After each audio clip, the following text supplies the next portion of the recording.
We should be good to go.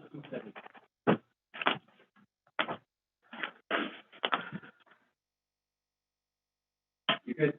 All right, I'd like to call to order this special meeting of the Board of Finance for Thursday, March 10th. Pledge of allegiance. Allegiance to the flag of the United States of America and to the republic for which it stands, one nation, under God, indivisible, with liberty and justice for all. All right. We're on Zoom. Do we have any public comments before we'd like to start? Any from here? Any on Zoom, Dan? Doesn't look like it. All right, so we're on to the new business, which is obviously the budget discussion. So we're going to start with the finance group, or can we make a motion in special and let the library go? I was going to do the library because I'm here to the end anyway. I think we can do that, right? Everybody's in agreement, so I'll make a motion, we move the library. Oh, go ahead. Are you ready or not ready? I think Tracy is the Christina is done. Okay, then we'll go on to finance then. Sorry, I was trying to get you out. I know. All right. Marcia, please. All right. Oh, there's Christina. Do you want to start now, Christina, and go, or do you want to let Marcia go and get your head on right? An hour and a half. Let's go now. All right, then I'll make a motion, we move the library next. Do I have a second? All right, all in favor? Aye. Library's up. Before the library begins, I made the speech last week. I need to say it again that I do have a conflict of interest when it comes to the library. My wife is a part-time employee. She's actually there now. So I spoke to the Board of Ethics, and I'm going to be recusing myself from any discussions or votes with regard to the library operating budget. And then I like to say this is my favorite time of the budget. I love you guys. It's like a party of a week. Go ahead, it's your floor. Do I get a seat at the table tonight? Sure, go ahead. Please come. Thank you. Hello. Do you know everybody? No, I don't actually. And I do not Sorry, either. I don't know. This is my first. Oh, then let's introduce ourselves. Go ahead, Mary, you can start. Mary Sheffield. Eileen Cook, I'm the vice chair. Glenn Rooney, Dan Forsyth. Ryan Redenis. nice to meet you. Hi. Oh, sorry, Marcia, I thought you knew her. Okay. Oh, okay.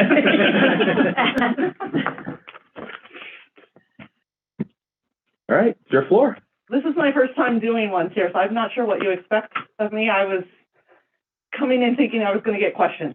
So, did you want me to present my slides? Or? Yeah, we would Okay. like to go through your slides, and Okay. then we'll stop you if we feel we need to ask a question. Okay. Usually Betsy takes our wallets when she goes, so it's all good. She's here. So go ahead, please. Okay. So this is us. We've, of course, had an interesting year because we still had partial closings this year due to the pandemic, but have been open since March of 2021 in some form or another. We did have a summer reading program this year, which was quite successful. We had great numbers, especially in the teens, which was something you don't see a lot of. So, and then we actually had, this chart is our program attendance and views, virtual and in person. We reached a record high this past year. So that is a very great statistic to be able to have, that even though we were closed part of the time and we switched to a virtual format, we still were able to reach a whole bunch of people. We also had record high e-media circulations, which is only going to continue to go up as well. And we offer curbside pickup, virtual programming, our complete digital library, which includes databases, Hoopla books, movies, music, all of our Overdrive books that we have with our consortium. So all of that was offered 24/7. Special news, if any, I started in September, so hi. And I've found that the way things are done in Connecticut are very different than the way things are done in Florida, so bear with me. We are in the middle of the strategic planning process. Alice is the chair of that committee, and we have been meeting.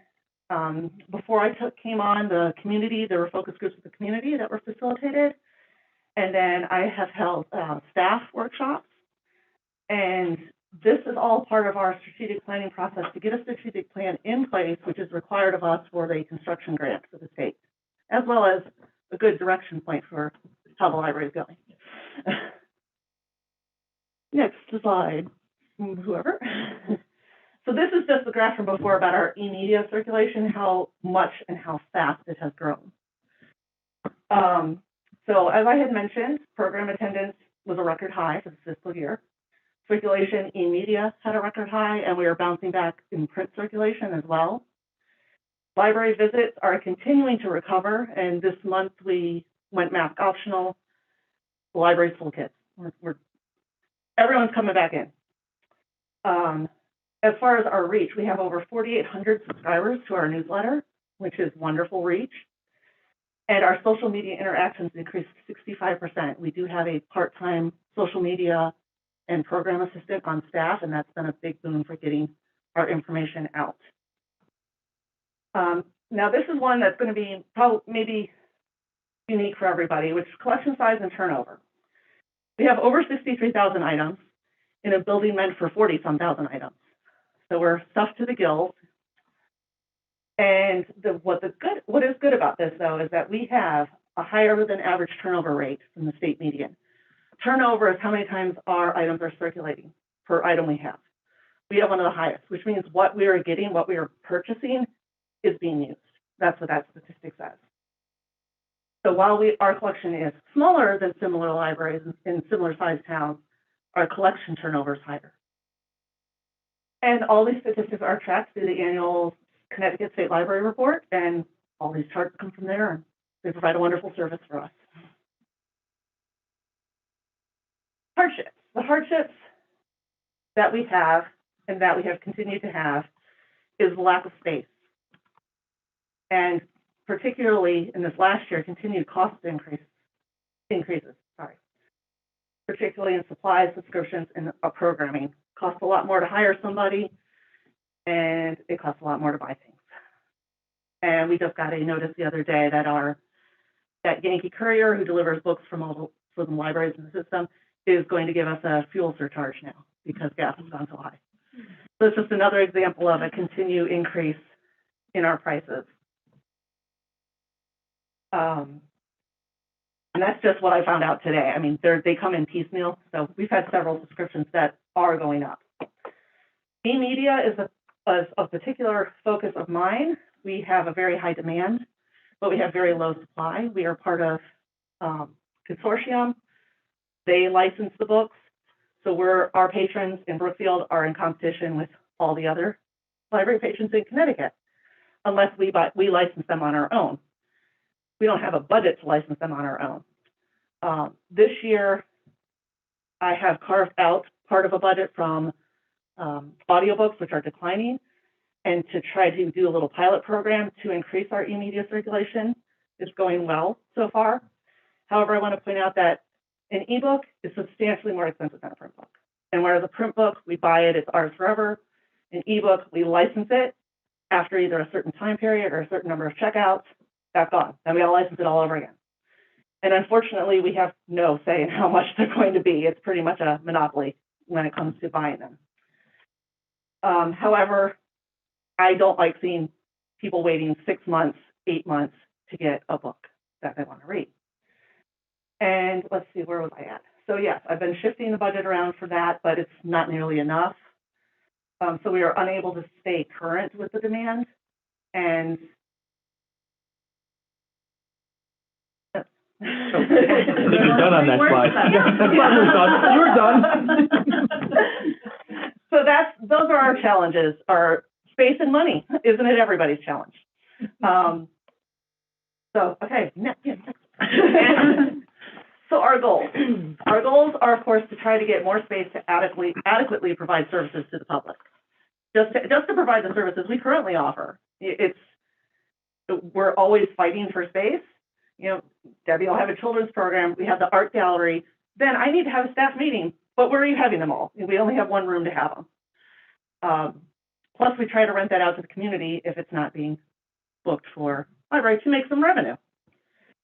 So we also want to return to more in-person events, which we have been doing this month. It's just been quite successful, while keeping access open by providing virtual when we can. Expand e-media offerings, and then collaborate with our community partners Brookfield Education Foundation, with other town departments, anyone we can work with, and also working with other libraries in the area to continue to keep our costs down by cost sharing this program. So the effect of these are we need money for e-media, and then the architectural services, which was in the capital budget, which is required for state construction grants. Oh, and this is our facility size, and I'm sure you're all not shocked to see that Brookfield is the yellow line for the facility size for median similar sized towns and similar wealth towns.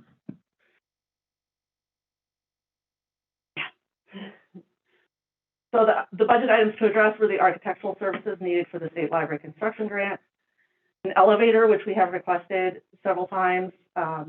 There's just, it's completely unsafe for someone to go down that dangerous staircase. And unfortunately, that's the only way staff has to get things out of storage up to the top.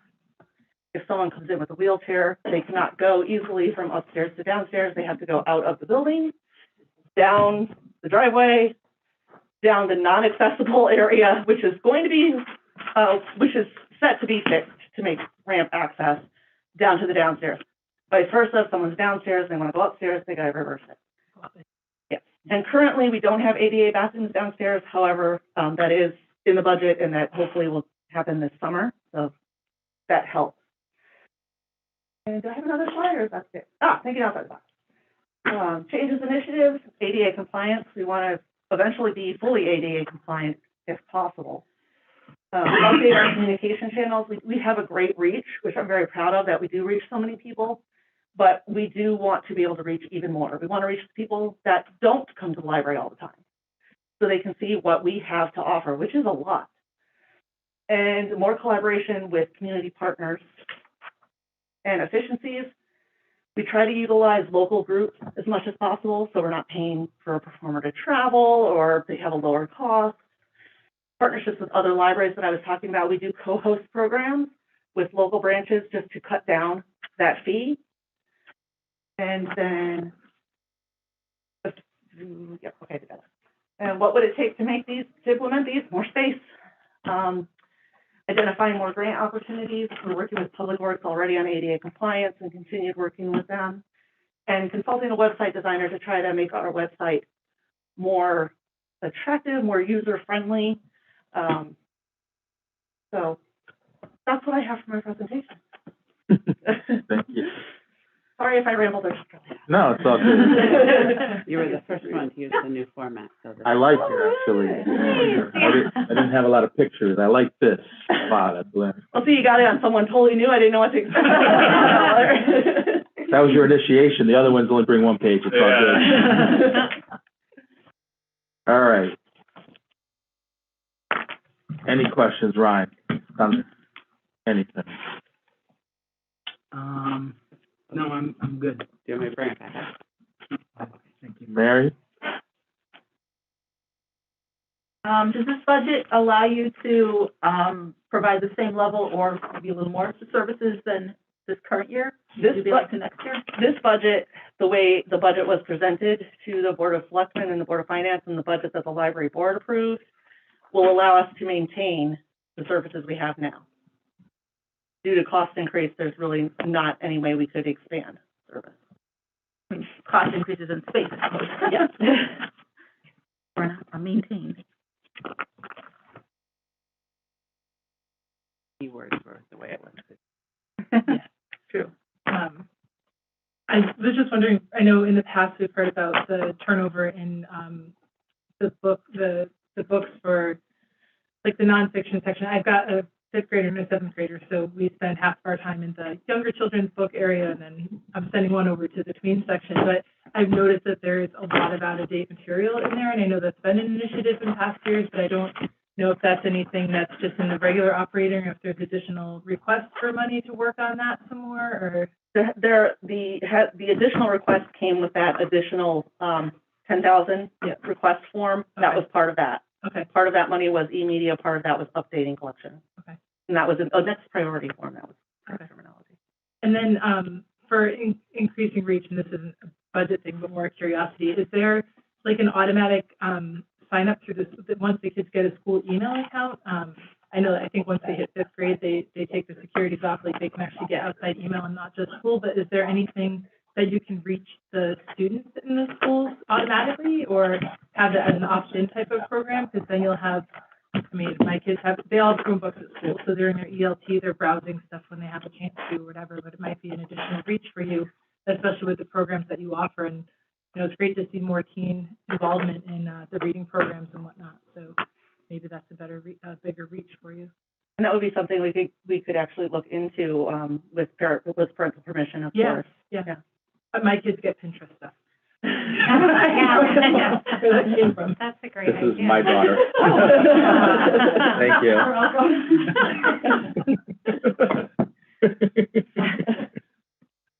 Sorry to interrupt, I apologize. No, that's all that I had for, you know, based on the presentation. If you don't mind, and this isn't rude or anything, can I call Bob Zinser to the table? And I want to go through the $30,000 study we're doing, the 125, the center school Sure. process. Sorry, Bob, but I think you know a little bit about this that maybe we all don't even know. For those who don't know, and I don't know if you know, Tara, Bob was in charge of the center school ad hoc committee. So he's the one that did all the research and put that big, he did it with his team. I apologize. I apologize, Bob. He's the one that did the big study with his team. And 30,000 we've been discussing. So I think it's an opportunity for us to understand this better, understand the next stage of the 125 ask. So Bob, maybe you could speak to it, Tara, where we are with the $30,000 study right now for center school. I'll go first. Hi, Bob. Nice to see you. As you know, we addressed it at the Board of Selectmen meeting, or the second recently, and the Board of Selectmen asked that we revise the RFP so that it accommodates more of so that correction was made, amendment to it, and then the Board of Selectmen revised it, and we asked for it to be more inclusive of Parks and so Mary Knox has been Julian, and I believe as of yesterday they were finalizing that language, so available for everybody. And so, go ahead. And that was when you put forth this report, it was to include Park and Rec Library. And I know the library led it last year. And that was part of my fault, this mix up, because I actually thought it was, you know, I said library study. I knew it was part of this consortium. So part of this falls on me. Well, I think what's important there too is we had input from a large segment of the community. We invited 128 different organizations to come in and present to us. Now, out of that, I think we ended up with about 12 or 14. We had a lot of communications, but we actually had about 12 or 14 presentations. When all was said and done, as far as needing the space and what we thought the best use of the space was a combination of part of the building. And if you look at the building, we were looking at basically the right-hand side of the building to be for the library.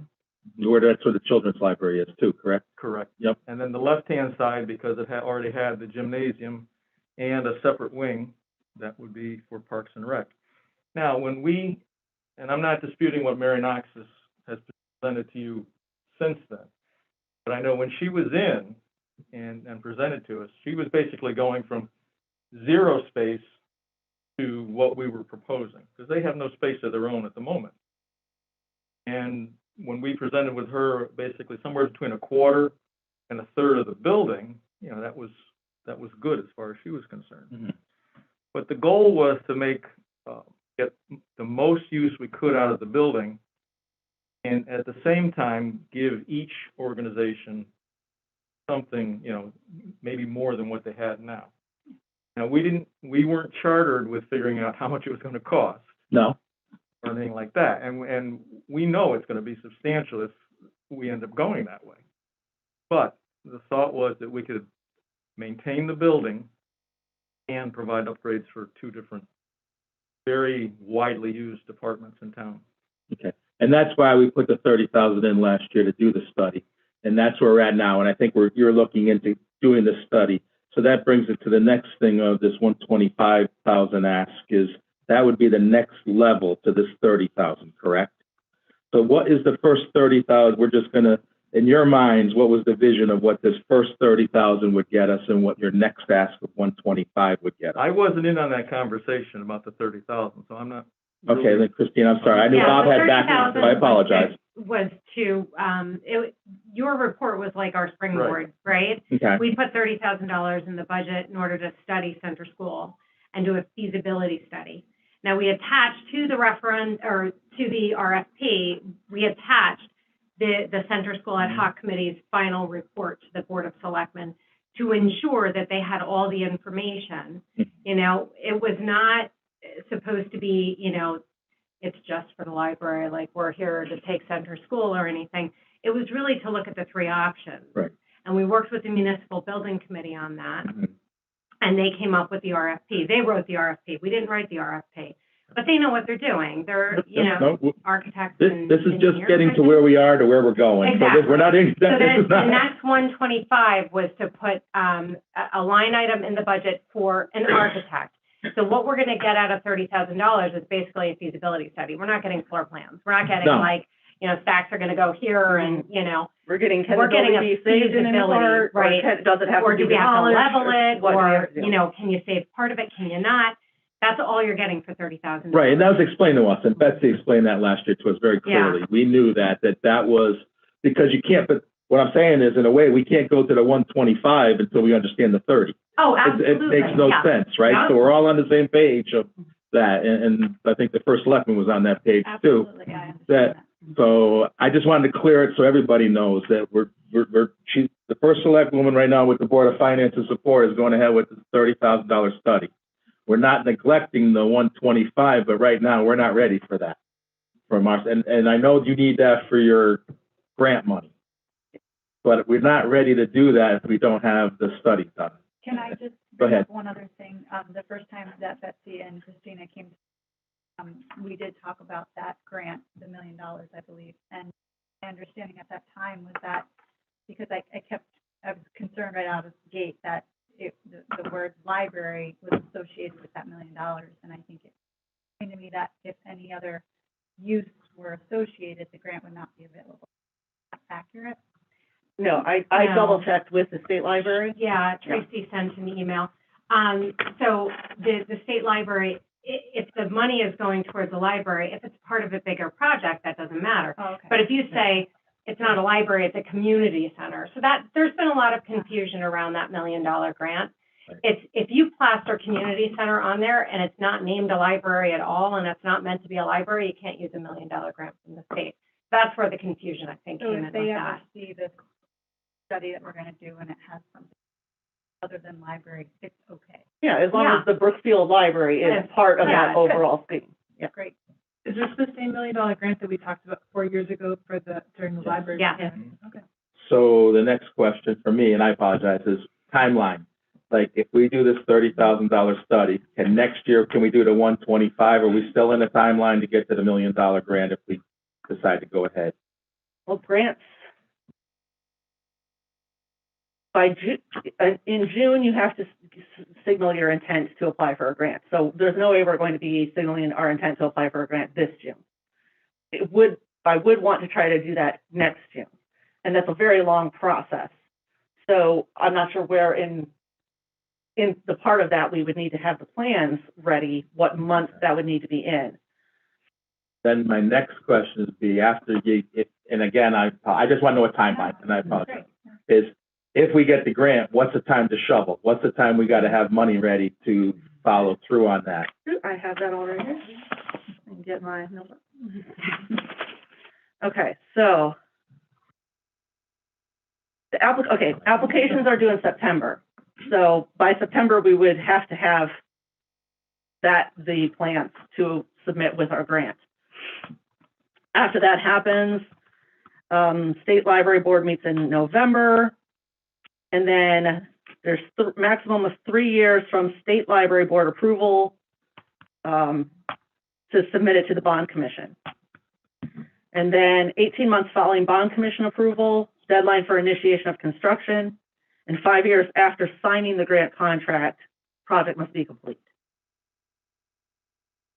What I would like from me to understand is put that all in a nice email and a nice timeline that we can share with Marcia and Tara and look at this as a big picture.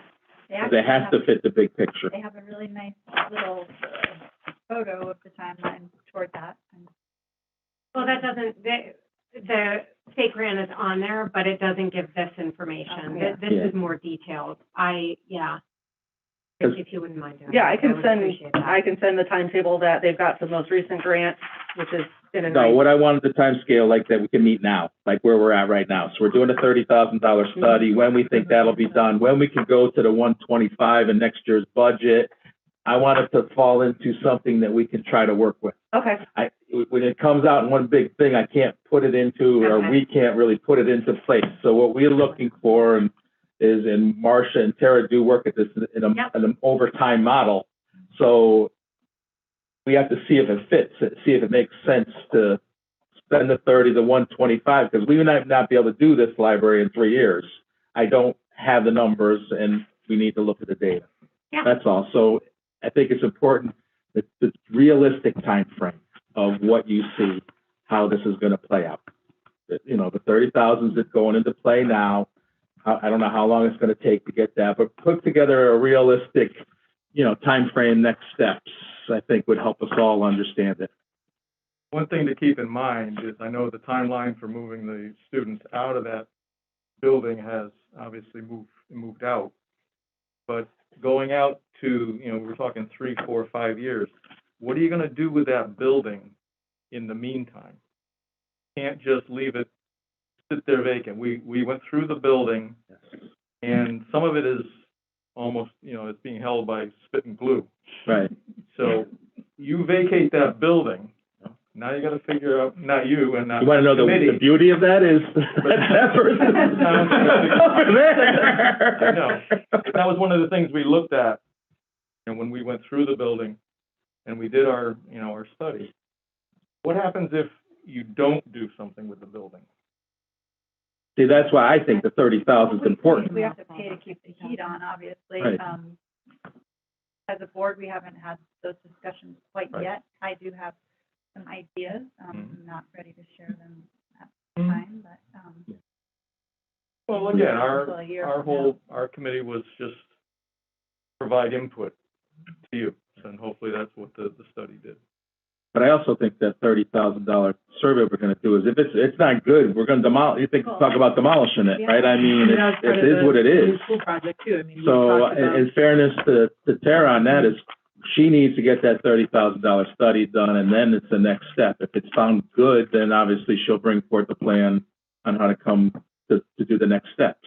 So if the study, in my thoughts, is if the study comes back good, then we have to decide the next 125, is that the next stage to go, or is it not feasible?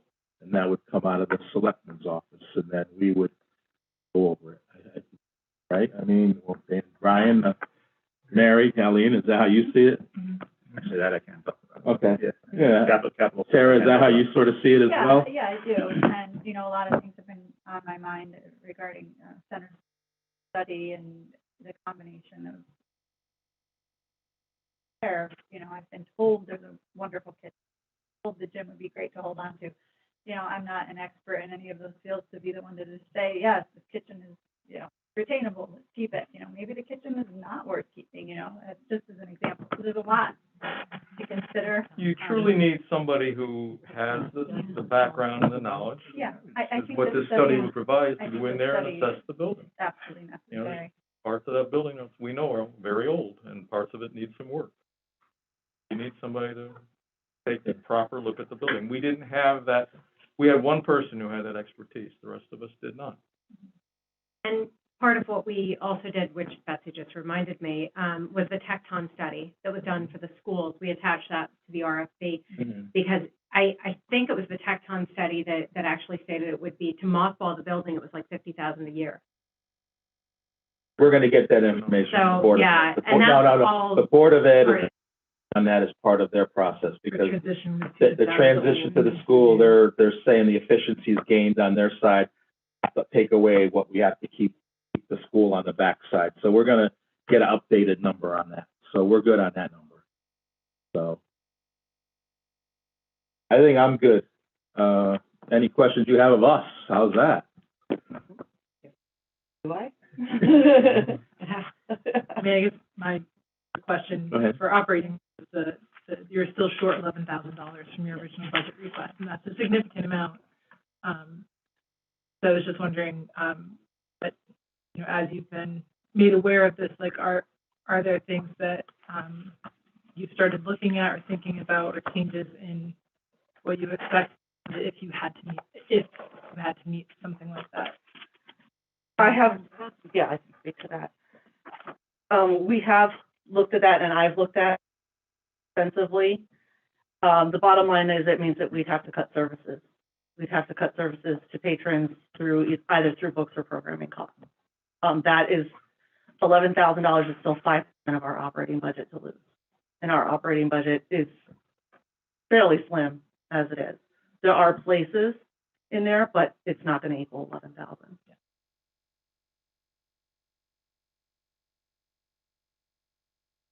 Good. Ryan? I am good. It's- Actually, I do have one question. So Yeah. if we move if the library ends up going to Central, has there been a thought of what the town would do with, just for my own edification, what the Part of town would do our, with the part of our building? charter was to do exactly that. Okay. If we vacated the library building, what could we do with it? The library is approximately, if I remember the figure, 9,500 square feet, 90, give or take. 96, yeah. Give or take 100 or two. yeah. Your Board of Education office is about the same size, and our proposal was to move the Board of Education to the old library. They could have their own facility, and that would free up all the space in Town Hall for expansion of offices in this building. That means more people. Slow down. He meant meeting room. No, slow down. Empty meeting room. No, I appreciate it. That was part of our proposal, to move the Board of Ed down to that building, rather than destroy the building or knock it down or whatever. It'll have new windows. Yeah, exactly. That's another thing, the roof. What do we? Oh, yeah. Well, we actually went out and gauged sentiment. We had a realtor go out and look at sentiment to renting that building, Right. or buying the building or leasing the building, and there was no sentiment for it at all. So that's why we figured, all right, we'll keep the building. What can we do with it? And that was our proposal, was to move the Board of Ed down there. I'm good with questions. I didn't see your. Yeah, I know. figure. I'll deal with So it. I don't know I'll what deal your with it. reaction was, but, or if you had a reaction. I think that's cart before the horse right now, but. You asked me the question. Yeah, and it's actually a question you get asked a ton at the I'm library. sure. Like, what are you gonna do with this building? Like, well, we're here for the next 7 years at least, so. I'm gonna keep Powerball, and I told you, once I win, I'm gonna donate a new library to Congress. Yeah. All right, well, thank you for your time. We appreciate it. Thank you. Always Thank you. look forward to you coming by. And Thank you. Bob is a good reference Thank you, for that thing. And Bob's been in town longer than I've been in town, and I've been in town forever. Thanks.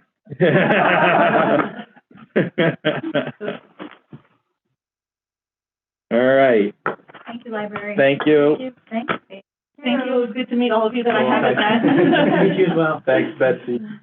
Can I, Sure. can I? It's still library, still up. Then do public comment, basically. Because I think that you guys all, the Board of Finance, Board of Selectmen, whole Finance Department, that the efforts you put in to deal with this budget, and I look at these notebooks, guys, thank goodness that you're all here and willing to do this kind of work and looking at what it is that the town needs. Because the town needs investment, and that's really, it's not, it's investing in what the town assets are. Some of them are buildings, more of them are people, that we need to keep good people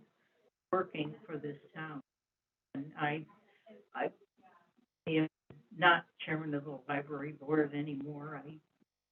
Tina is now doing a great job. But it's that I still feel for it. We need a new library. We need the operating budget library board proposed.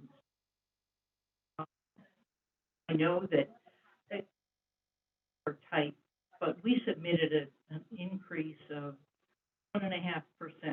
Now we're asked to increase of 5% in the operating budget.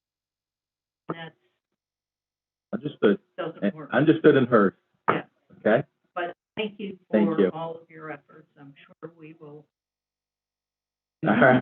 Thanks, Thank you. Betsy. Thank You're you. a tremendous asset to town too, Betsy, so thank you. Just to clarify Read your that, memoir. those percentages are based on the non-payroll. Yeah, no, I picked that up. I picked that all up. Those percentages are on the non.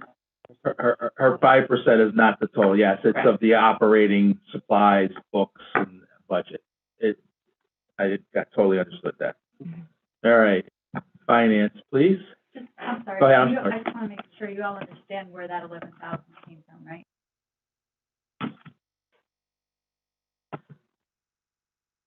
All right, so I now contradict some of the things I said. Just one about the community center. It's okay. Remember, we're on tape. See, we're on tape here.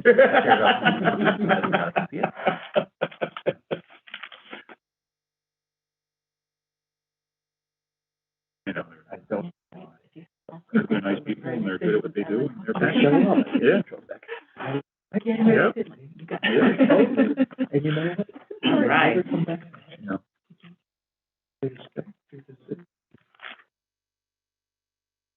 All right, so we're gonna talk about finance, that, I have handouts.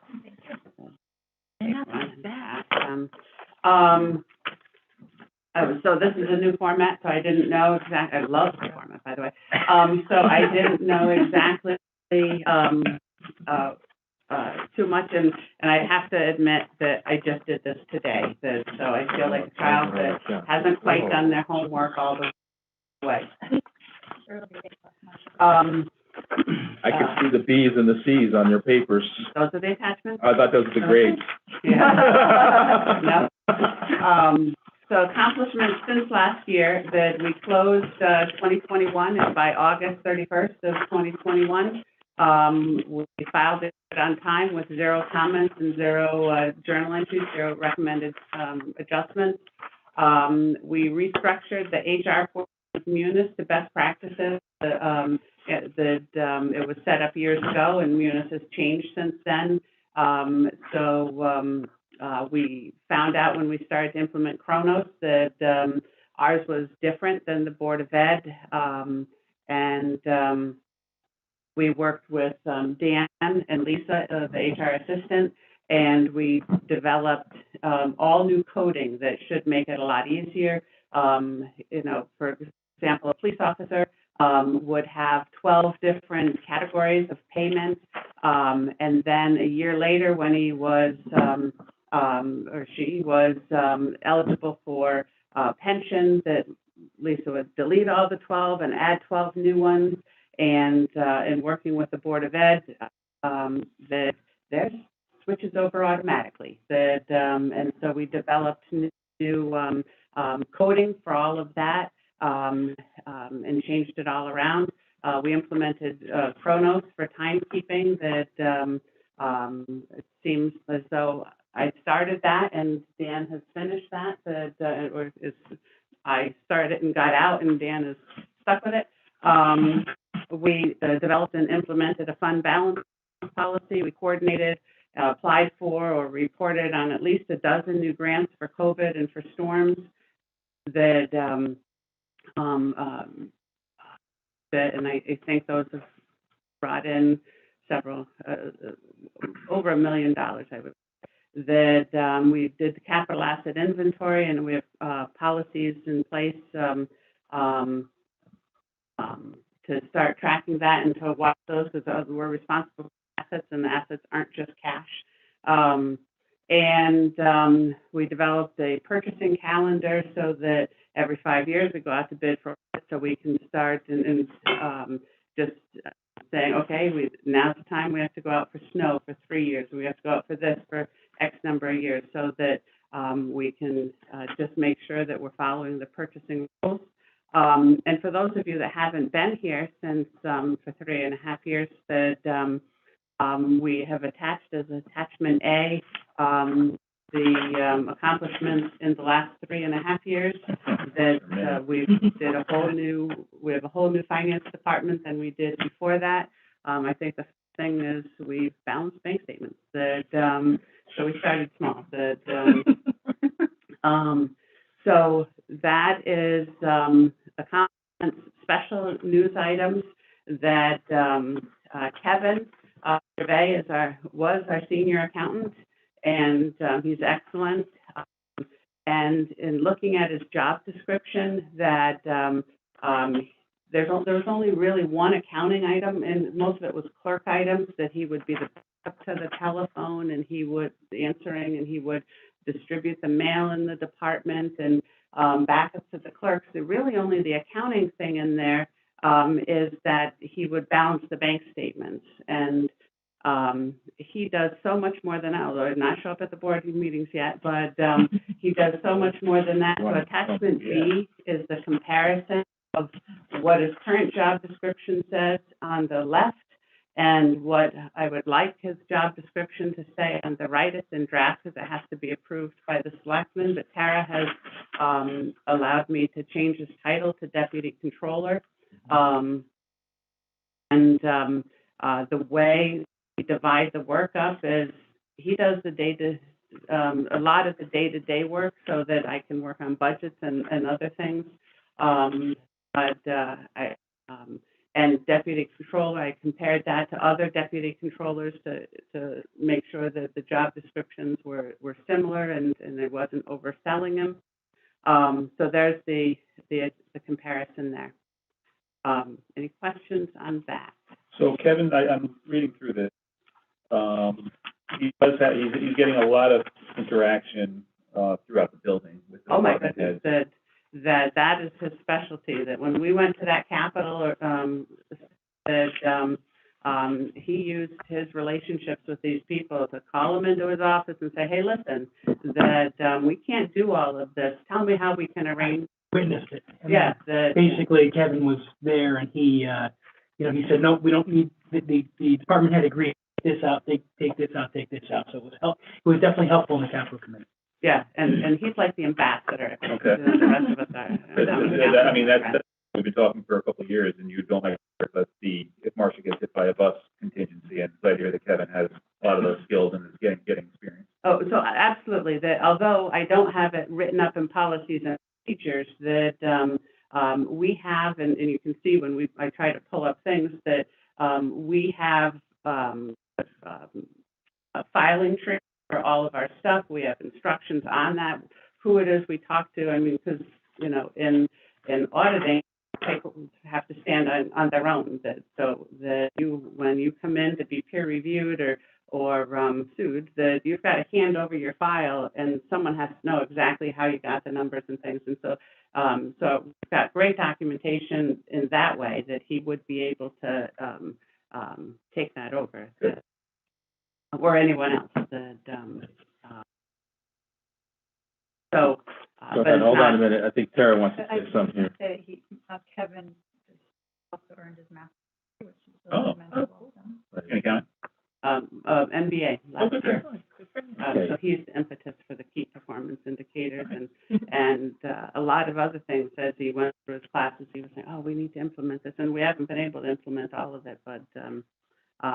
So yes, that he. Before you go on, can we get another sheet like this, not budget time or whatever, the transition from deputy controller to your position, what skills have to be accomplished in the time frame while you're still here that we need to work on as a group? I've got that a little bit later, some of what my vision would be. That Never mind. I apologize. I'll shut up. Of course you I have another question. So this is really helpful to understand what you've done in the last couple of years.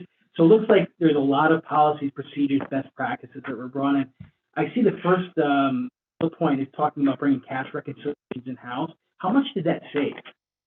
Do we know? So Because I mean, my auditors firm, charge a lot of money, so. Yeah, so, that's how our first experience with, Brookfield was, the former controller thought one of my partners was cute, not my husband, but a different partner, that, and hired him to balance the bank statements, and she said, well, you know, how much would you charge? I said, well, how bad are they?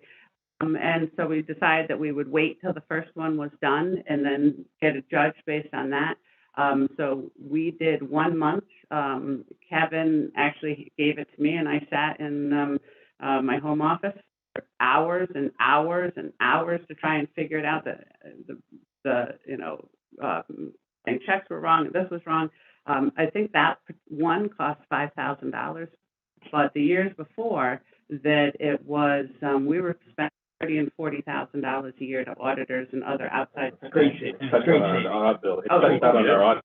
Huge, absolutely. That those numbers are listed later in there. I remember your first year here about how far back we've caught up and gotten things reconciled and cleaned up and whatever. It's like every month there was a progression of how much cleaner the past was. Yes, and we're excited about that.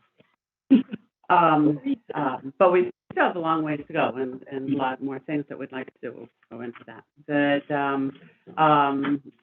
Key performance indicators, this is where I didn't really do my homework. So it's still a work in progress. But there are standard key performance indicators that bond ratings, audit results, percent accuracy in budget revenues versus actual revenues, the date of the annual close, dates of monthly close. Now that we've got a part-time senior accountant, we're trying to do a better job at monthly closings that we'll have them done by the 30th of the next month, and what that is. We started with a checklist, but we fall behind. Percent of purchase orders last year during Fund Finance Friday. We teach the other people in the building things about munis. We write up documentation, how to do.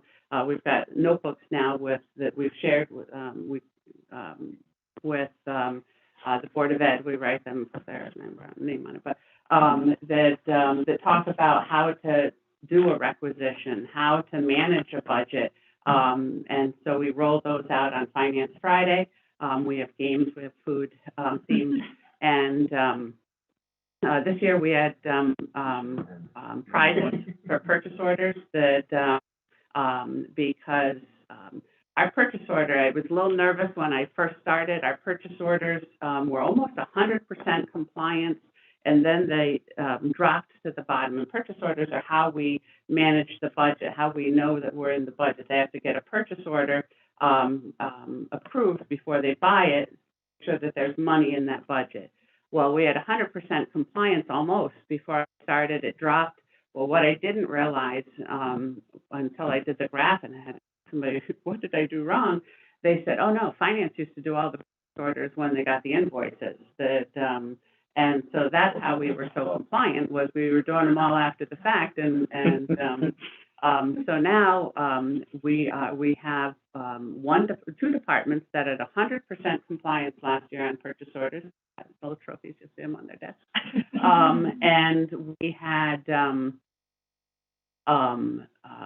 the most improved category. We had the most purchase orders, the competition between police and public works. But that's something that we should be judged on, because we should be helping people and teaching people, and if they don't have a purchase order, that the payment request form has to go through me, and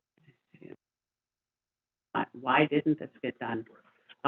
What's the benefit of the purchases on POs, percentage of, is that a key metric? I don't understand the. Well, we're hoping for 100%, that and it was down at maybe 10%. So it's. So we wrote 100 purchase orders and only heard that purchases. I got it. I'm reading it wrong. I apologize. Yeah. I know it's. I apologize. I totally read that wrong. $60 paper. Yeah. That $60 stapler, forget about that. We're Yeah, not talking and about if you that. look at your stapling, the first thing I thought of, because some of these I didn't staple right, I thought, damn, I should have. Tara, just so you know, that stapler was Josh's first meeting, and we were talking about purchasing, and I finally said, well, how much was that stapler? She's like, $60. It was $36, and on the way home, I asked Kevin, I said, what department was that? And he said, ours. We had a $100 hammer in the Army. But it had to be balanced to the gram or something.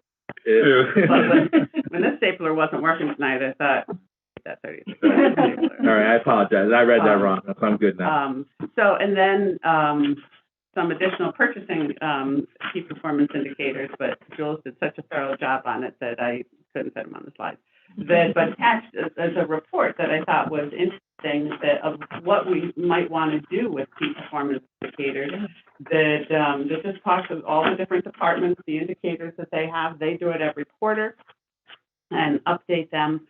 And, you know, you could do things for every department. Land use, it might be how many days to get a building permit, how many, I have that too. I'd like to share with you some other time. I went through all the Newtown's budget, Monroe's budget, and they have every department has 4 or 5, like how many licenses, marriage licenses, so you get an idea of how many transitions happen in an office. So that helps, just like what you're saying, helps you with how much staff do we need. So I'd like to share that with you as well, like these more simplified than these. okay, yeah, and I have something on the later slide that goes with that. So I didn't give you any of ours, but this is a work in progress. This is where I did not do my Yeah. hardships. Hardships, not enough time.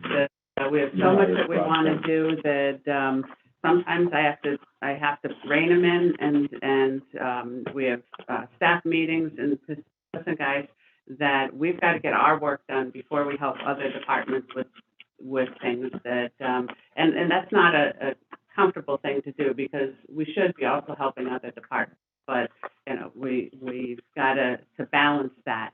And so the effect of that not enough time for financial planning and analysis. We've talked about doing a better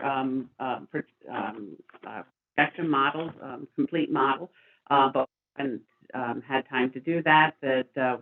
We should be involved in all significant financial decisions, that you shouldn't be asking Tara, in my opinion, shouldn't be asking Tara about the finances on the WPCA. Don't ask me about it yet, because I don't have time. I understand it all. I found that all out. I'm good. But we should have that answer in finance, and we should be providing it to Tara. That Right. Steve did that whole thing on the Candlewood Lake water line without our intervention. If it's finances, it should be, you should have the finance people helping. That and then just moving the department forward. That goals for next year. That all of this, by the way, is the whole team. We brainstormed on all of these slides. That we would really like to review and recommend changes to the finances in the charter. That there's things in there that don't always coincide. That, you know, does it take a town meeting to move things out of contingency? Hard to tell.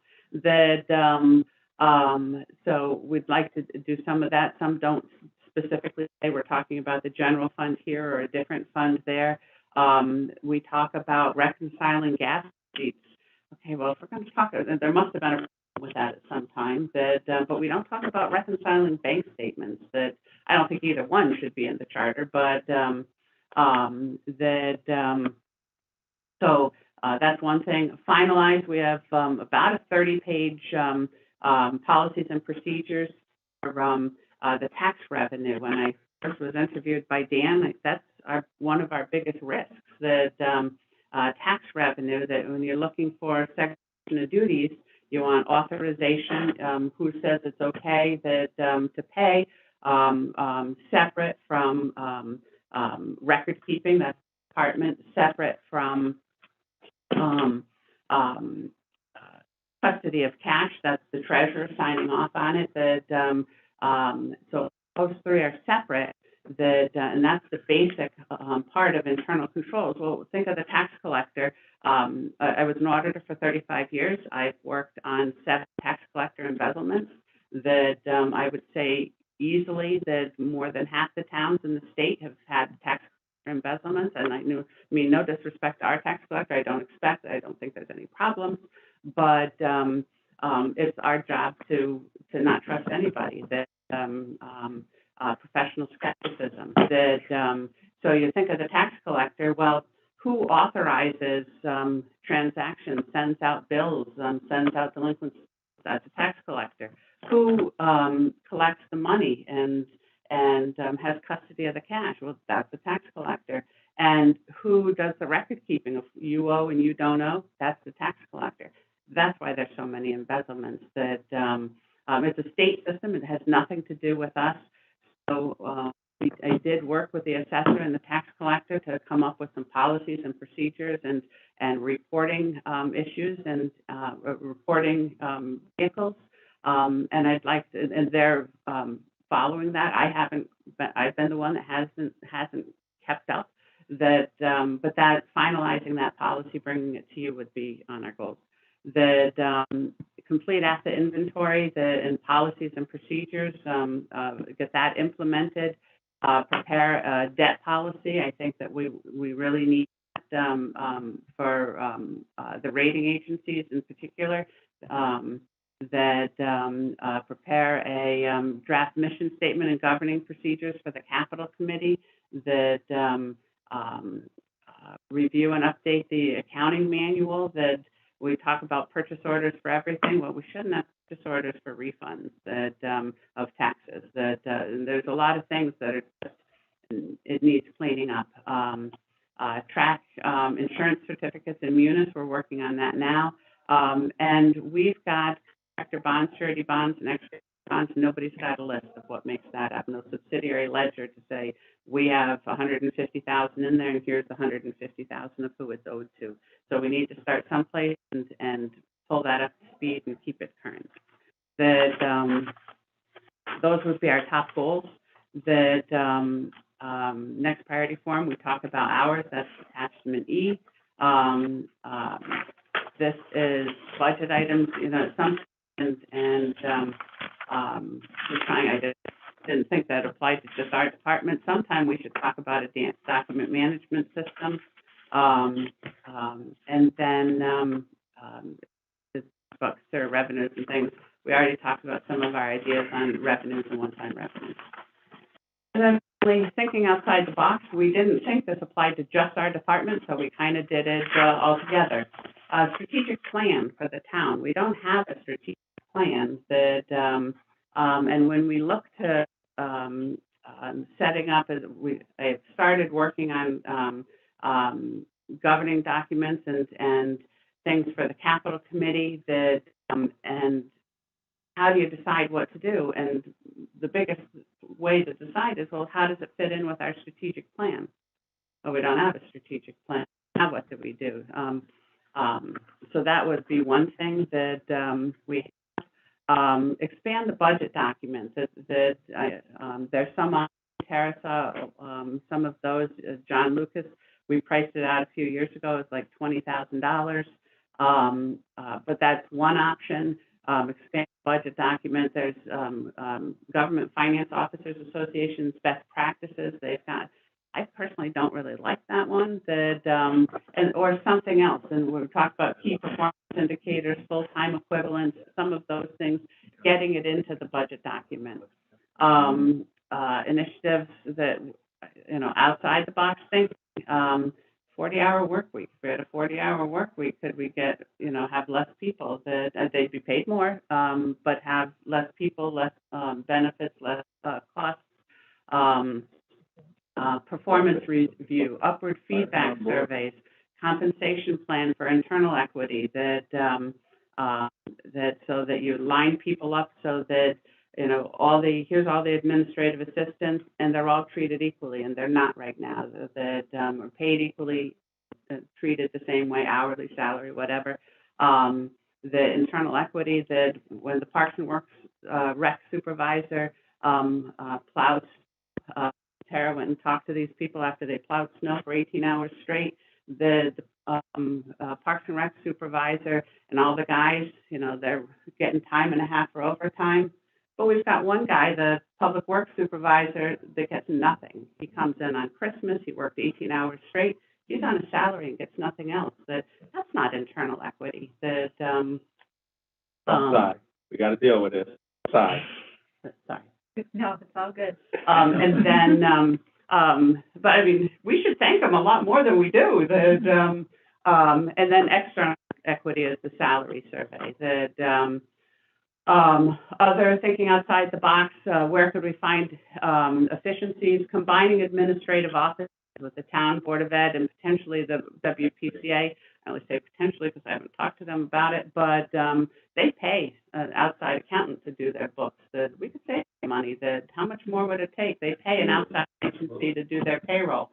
What difference would 4 more paychecks mean to us? So those are some of the ideas. When we combine the offices, we wouldn't save money. It may be efficient. And this is where we talk about what would it look like. Think of a box right here with AP, payroll, people that are generating the day-to-day stuff. You have a controller on top of that. I think we should divide the controller and finance director duties. That I've been keeping a timesheet based on what I do every day. We have enough finance director duties to have a full-time finance director and a full-time controller. The only reason I didn't ask for Kevin to get that title is because it's in the charter as controller. So that would be one of the things. And then, okay, well, what do we do with Ken? We still need Ken because the state statutes, we should not be deciding their budget. That's on them. And so he would be, coming in from the side and reporting directly to the board. And we've talked about it internally that we're all on board that to look at that and to try for that. Restructuring, this is what one of our people saw in another town. The Public Works and Grounds are combined. That a community center, which they just said we can't call it that, but I didn't know that when I did this, combined the library, recreation, and senior center that all do different programs, and sometimes the programs compete with each other.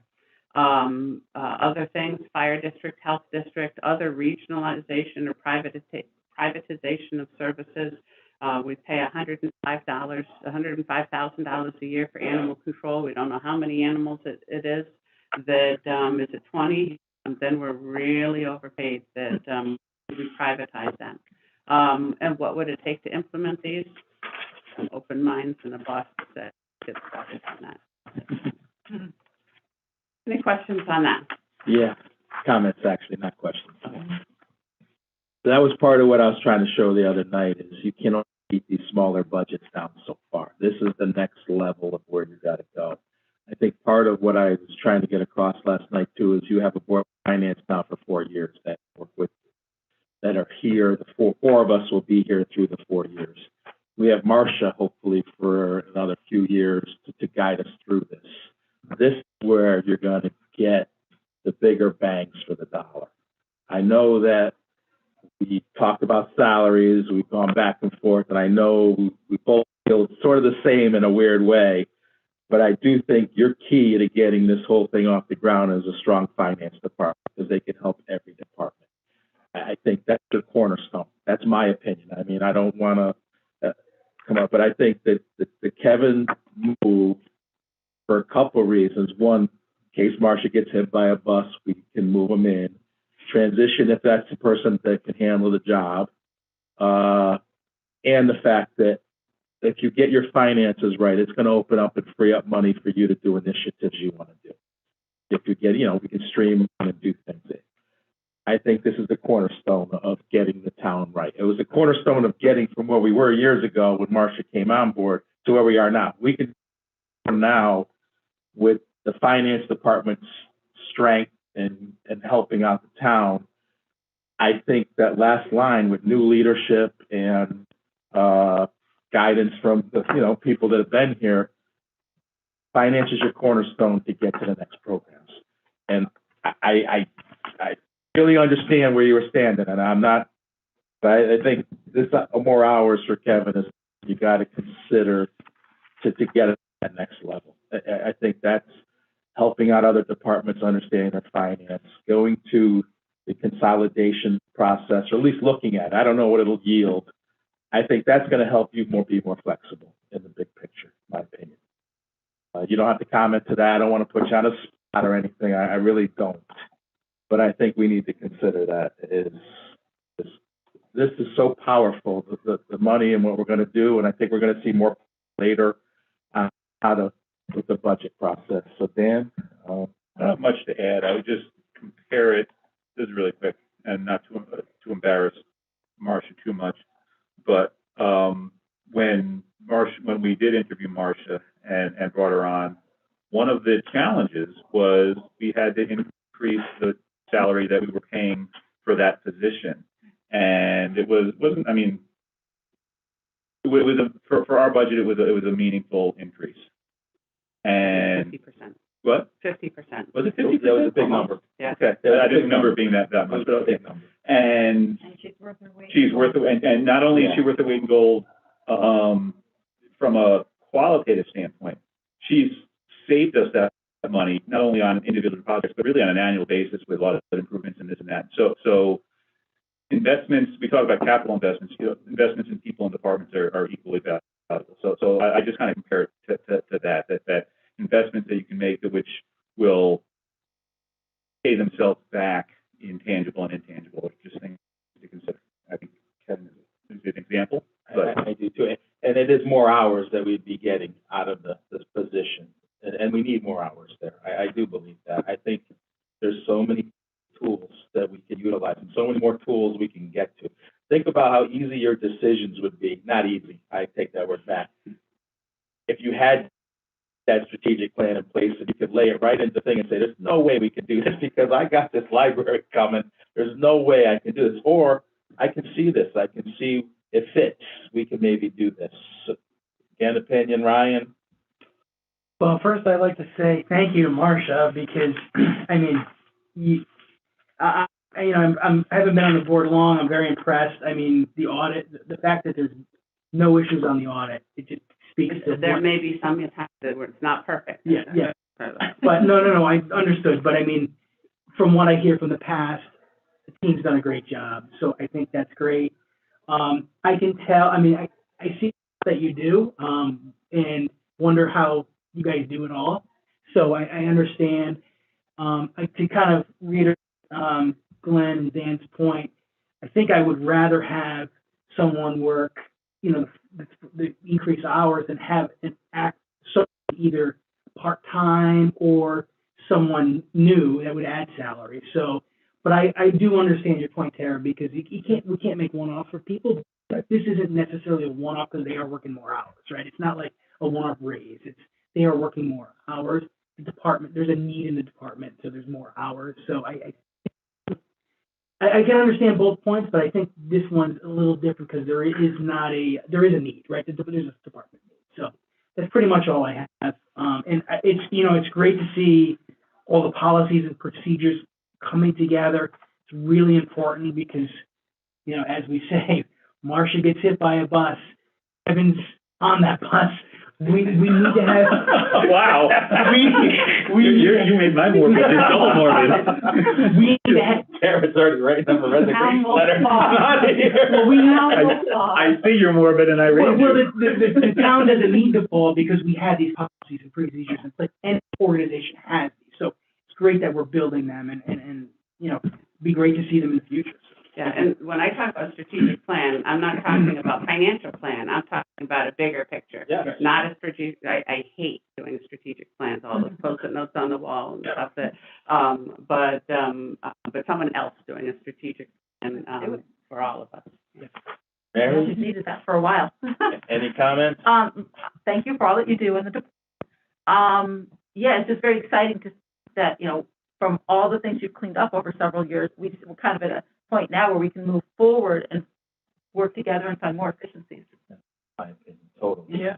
Eileen? I don't think there's anything else to add. I think it's said really well, but yeah, it's been such an obvious change over the past few years, and you know, it just sets us in a good place going forward. I mean, the new school project and, you know, having good credit ratings because we have good financial management. I mean, that's such value that we didn't have in the town before. So, you know, that really has a lot to do with you and what you and your department have put together. And I'm definitely in support of. And I have to say, the whole department's great. It's not just Kevin. But you helped set that tone. But Jules and Lorraine and Lori, and now we have Colini that, just great. Brianna, you there? I'm here. What would your comment be? I mean, there's not much I can say other than thank you. I mean, I know even though I'm not totally new to the board, when I was, Marcia explained everything. She was always there for me, no matter what time it was, no matter the dumbest of questions. She always answered everything. So, yeah, I mean, remember it. thanks. Well, you're always there, but there's not much. You guys have said it all, so I pretty much not much to add, but a thanks. Important fun excited are to get all the departments more comfortable with financing, because numbers scare people. Yeah. You know, and Yeah. you're trying to. And there's prizes, there's faux mimosas, we have fastest fingers in Brookfield, which I did lose to, Ken Post. Really love to get both. Yeah. Where's the rematch? Yeah, little calculator wars. We won't put you on the spot there on this, but you know what we think, and we're going to value your opinion as well in this. But I think. Yeah, I would like to say a couple things. I knew Marcia was a force from the moment I met her in my transition. This wasn't what this. I'm not trying to. Good conversation, so let's have it. Yeah, all hail the queen here, but honestly, she's always 100 steps ahead of everyone else, and I'm in awe of what she does every day. And Brookfield is incredibly fortunate to have Marcia. She's a processes person, and I love that, especially with my background. I love the idea of a strategic plan. Let's get after that as soon as I get this state of the town thing together and move on to the charter. I know there's a lot of work to be done there, so we've got to, and I mentioned at the department head meeting the other day, that's my next thing for the department head, is to start looking really hard at that charter, because nothing should be left up for interpretation. And things get missed, and 5 years can go by very fast, and things change, so not to beat the charter with a dead horse. But as far as personnel, right now she's the only department that does have a part-timer, and as I went through and did try to work my way down out of the 6 range, you know, that was the first thing I started to the department about, just and maybe low-hanging fruit. Yeah. I understand No. one of her points was less people with more pay. So I understand all of these concepts. It's just, I don't think any of this can happen in a snap of a finger. And what kind of a precedent are we going to set if we're trying to retain good quality people who work hard for Brookfield? We can talk now or later about the salary study. That's a very serious concern of mine, something I've been looking at day one. Pros and cons to everything, right? So If you don't mind, there are pros and cons, and I think as any business, you have pros and cons, and you have to deal with them, and we have to deal with the group. I mean, it may show we are grossly underpaid, and we're going to have to figure out a plan to figure that out too. It may show we're not grossly, or we aren't grossly underpaid. We're in line. That also gives us key decision making.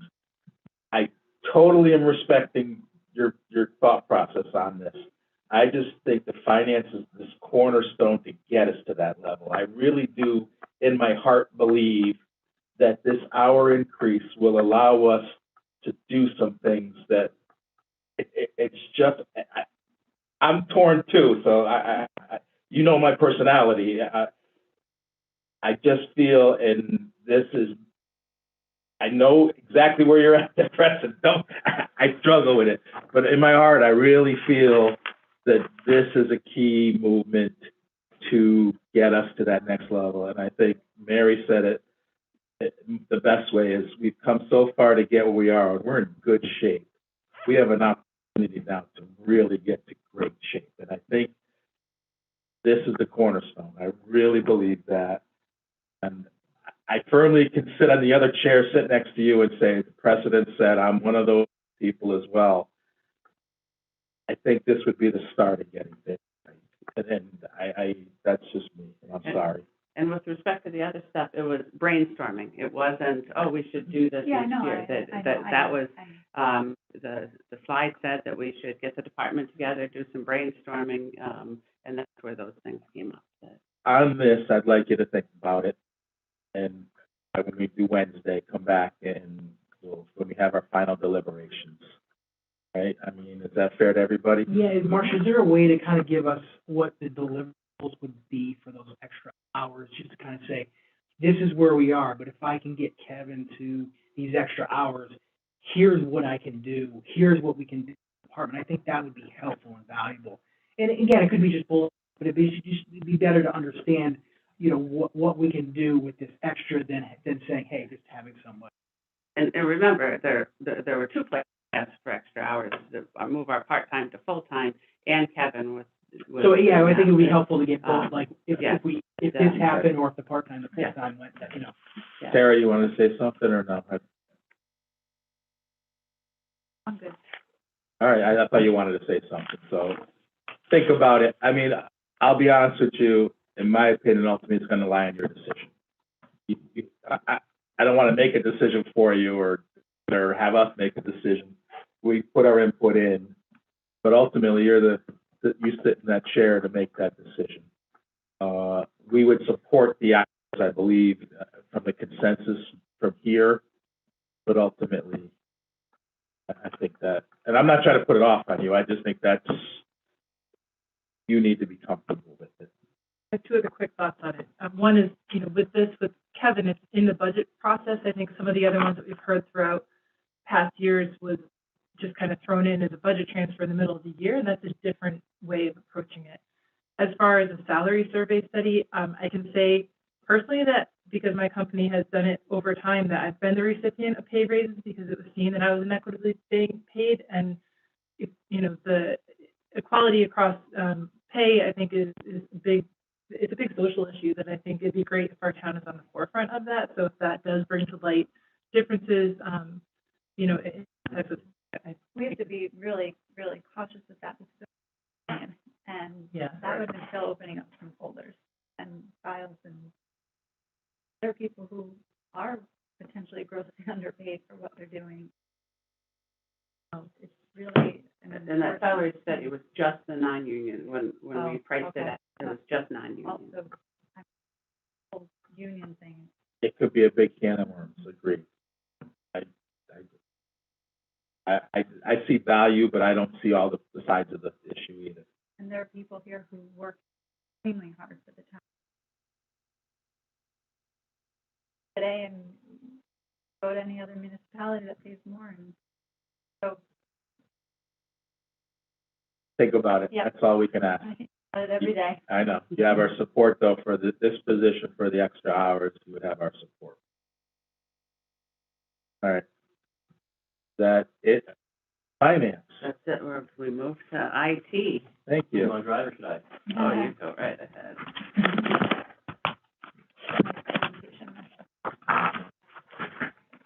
So I'll admit, Marcia was not the only one who was working on this stuff last minute. But she did have a bit more work than me as far as it. Yes, I met with myself about this. So accomplishments since last year, and actually thank you, Marcia, for making me think of it again. Her very organized file system is the most organized file structure I've seen in any of our departments. But as part of what happens with anybody, you can accidentally delete files, accidentally things inside of another folder. So one of the first things I did in this past year was, in addition to our normal backup that happened every night, I had our system start implementing an every couple hours snapshot during the day that any user in the building can go back into the file and recover something after they deleted it. So just because we've had maybe 3 or 4 times a month, I get somebody who's like, oh, I accidentally deleted this, can you help me find it back? Now they can go in and take care of it themselves. I didn't think to put that on here because I don't usually think about the file.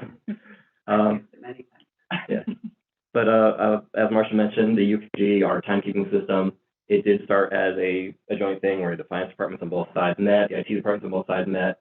We're all implemented in it now, but there is a bit of maintenance. So one of my main projects has been working with finance, working with HR, finding there's little things that are not quite part of processing through right and helping fix them up.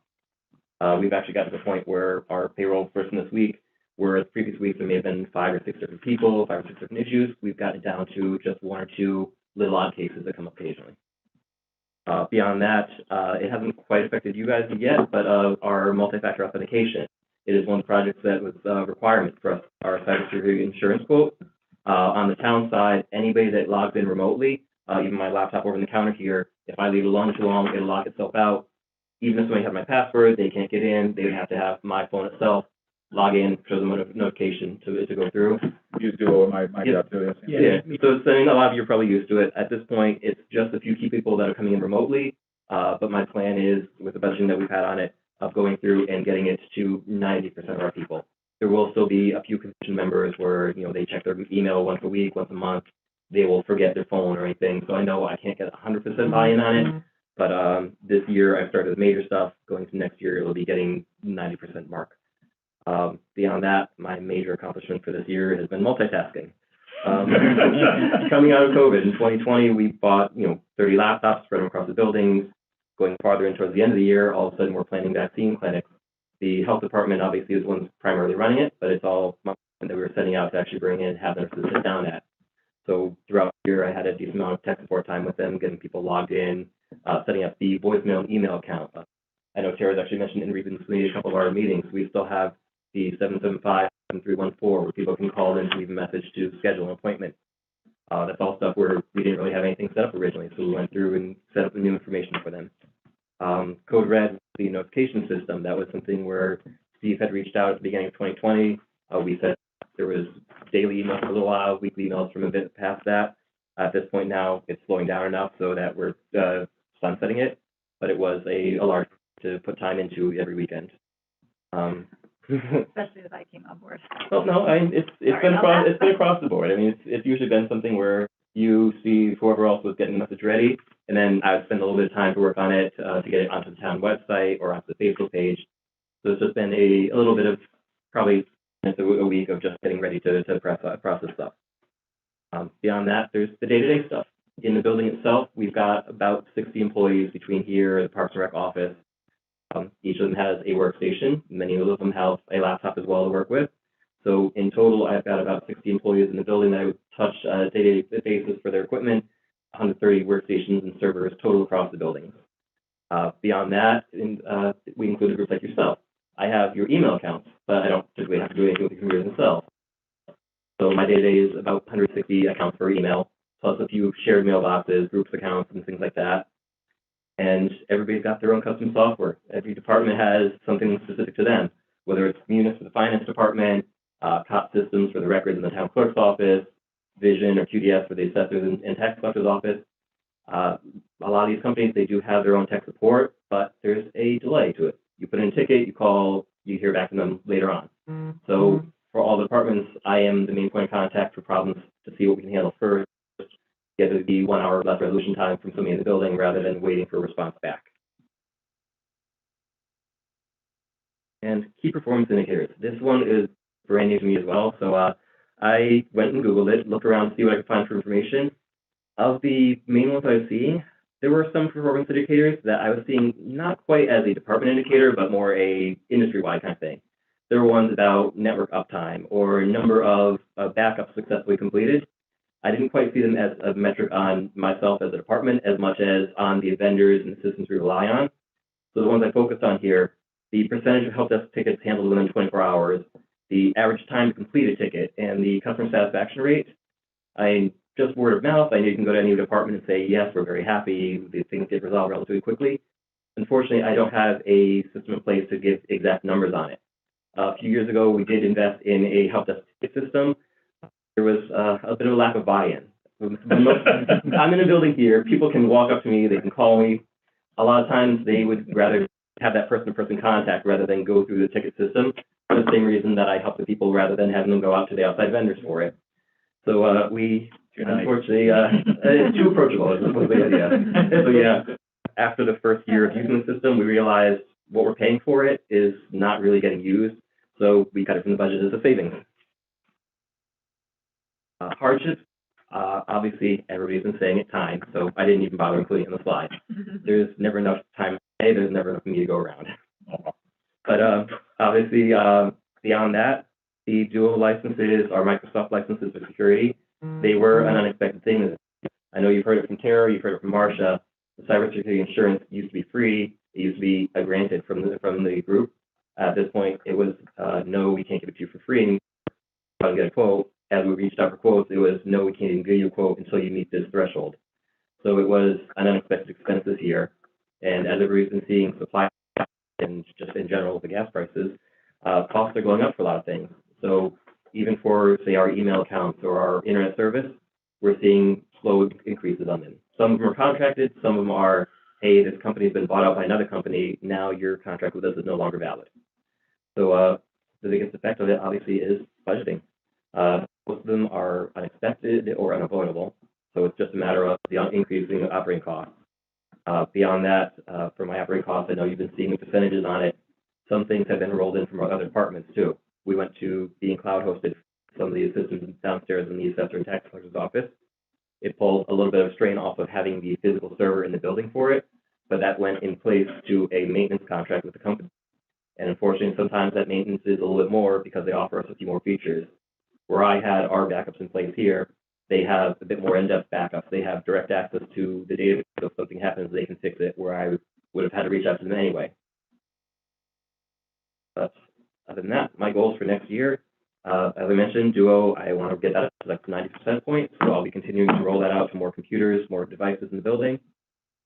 You've heard of as well the projects we've got going through. We've got bids out for the security around Town Hall. We are looking at more cameras, more visibility, more safety for our employees. The phone system has been brought up as well. Right now we have between the schools, the Town Hall, and the library, we have 3, maybe 4 different phone systems in place at any point. Some of them are a bit outdated. Some of them, I know you've noticed last night, this phone system usually works pretty well, but occasionally you get that thing where every other word we can't hear. So we're looking at getting things combined together, getting that replaced. The same thing. Beyond that, replacing on my capital plan, the one major item I have for you guys this year, that $10,000 is downstairs in room 133. The broadcast equipment there has been running pretty much 24/7 for about 8 years now. And since about, well, unfortunately, it was Tara's first experience with me, was when we had the debate, and all of a sudden we had 5 minutes of blank audio. So that money is going towards that. Obviously, beyond that, I'm still looking at continued upgrade and improvement of quality for the meetings. We've got Zoom going now. We're going to have obviously more in-person meetings, but we still want to have our meetings visible to the public. So making sure that we can just as easily as I've done here, having YouTube running, having something else running, so the people that can't make it can either go back and see the meetings or participate remotely. And of course, the everyday continued maintenance of my existing systems. Of course, to keep budgets as low as possible, sometimes it means repairing a device rather than outright replacing it. And as part of it, that's actually one of my items to address, our hardware replacement cycle. Yes. As a line item for just replacing computers, my current budget has $5,000. We look at that, $700 for a desktop, up to $1,200 for a laptop. That puts me at replacing 6 or 7 computers or 4 or 5 laptops a year. With that 130 devices I've maintained under my account, that puts us at a little bit over 10 years to replace every device in Town Hall. Yeah, and unfortunately that has happened. I had just last week, one of our computers, the hard drive died. So the employee was a day and a half for me to get a replacement computer ready for them. Best practice is 3 to 5 years. 5 years at the very high end for replacing devices. So that is one of the things that I would like to look through. And obviously we know it can't be always an immediate thing. But if I was going to put any money back into the budget, it would be a bit more on the hard replacement side, so I can bring that time back down a bit. Go ahead. Do you know what the average age of, how old most of the laptops are? The one that I've got here at the desk, actually, I think go back to this slide while we're talking about it. The one sitting here at the desk is one of the ones that we bought at the beginning of 2020 for COVID. Okay. So these ones are just about 2 years old now. Beyond that, the one that Marcia has sitting at her desk was actually our previous controllers. So we're looking at about, I think, the 5-year point on hers. The oldest computer in the district we have is actually one of our front counter computers down in the tax office. That one is about 11 years old at the moment. So when we, our capital asset list, did these show up on the capital asset list?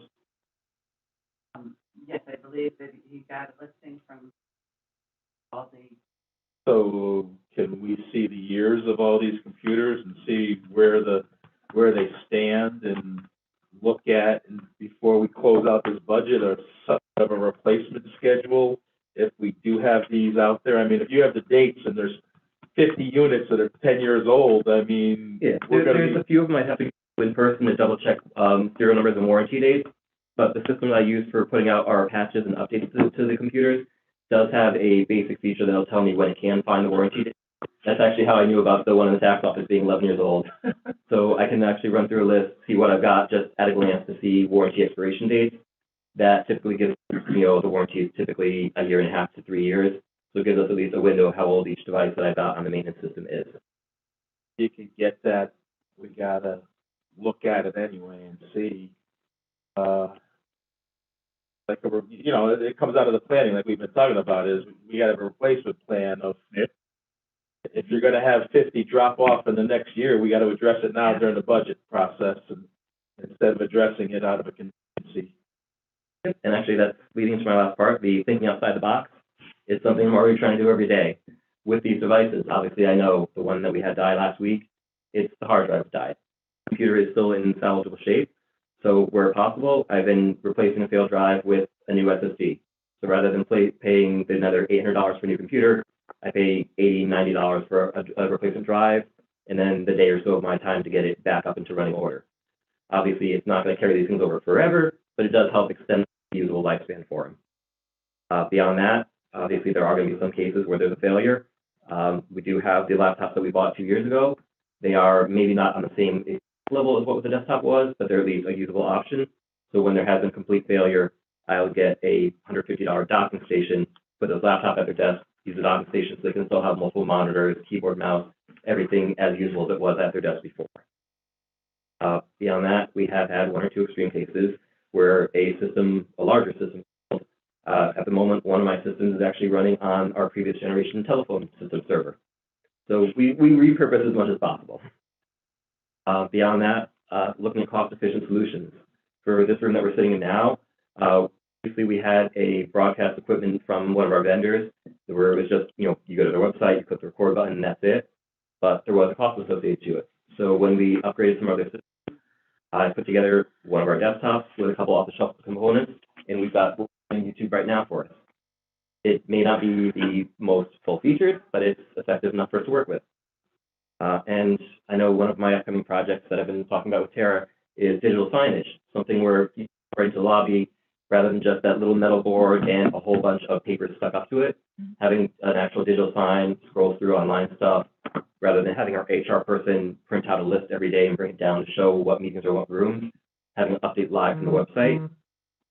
Same kind of idea, rather than going with one of the big full purpose-built ones that you see, like the big kiosks in the mall. I'm going with an off-the-shelf TV and a sign that I can work with. Other than that, any questions?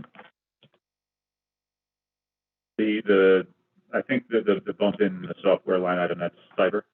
So the biggest bump up in the software is actually 2 parts. There was cybersecurity, because Duo was not as part of my budget originally, and also one of the ones where I mentioned a vendor changeover. Our online fillable forms, we've been using them a lot, especially since COVID started, for people to fill in, say, a senior center registration for programs or dog license form. A lot of these we're actually able to take payment on through this site as well. It has changed names, I believe, 3 times now in the past 3 years. It is Seamless Docs, is also GovOS, is also CoFile. With that changing of hands, unfortunately, did mean that when our contract had expired with them, we had to re-up it, and the price did increase on it. But as a slight counterbalance to at least 2 increases, with Code Red, since we're sunsetting that, we will be seeing at least a bit of savings with that. The online forms are really helpful. I mean, for do online permits and that type of thing has been so much easier than trying to find time in the workday to get down here. I think I think, just looking at the town videos and I see a lot of, these meetings, the Board of Ed seems to have a much better experience of being online. So I think this is going to be really helpful. I think that's going to be helpful for the town and just having residents be able to see what's going on in these meetings. I know this one, the Board of Finance is the hardest to actually see.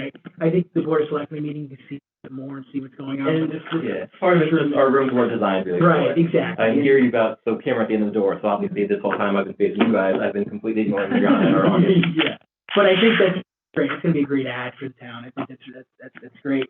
I have a general question. So, obviously you're a one-man show. What happens when you're not here? Do we contract like No, we don't have an outside contract for services.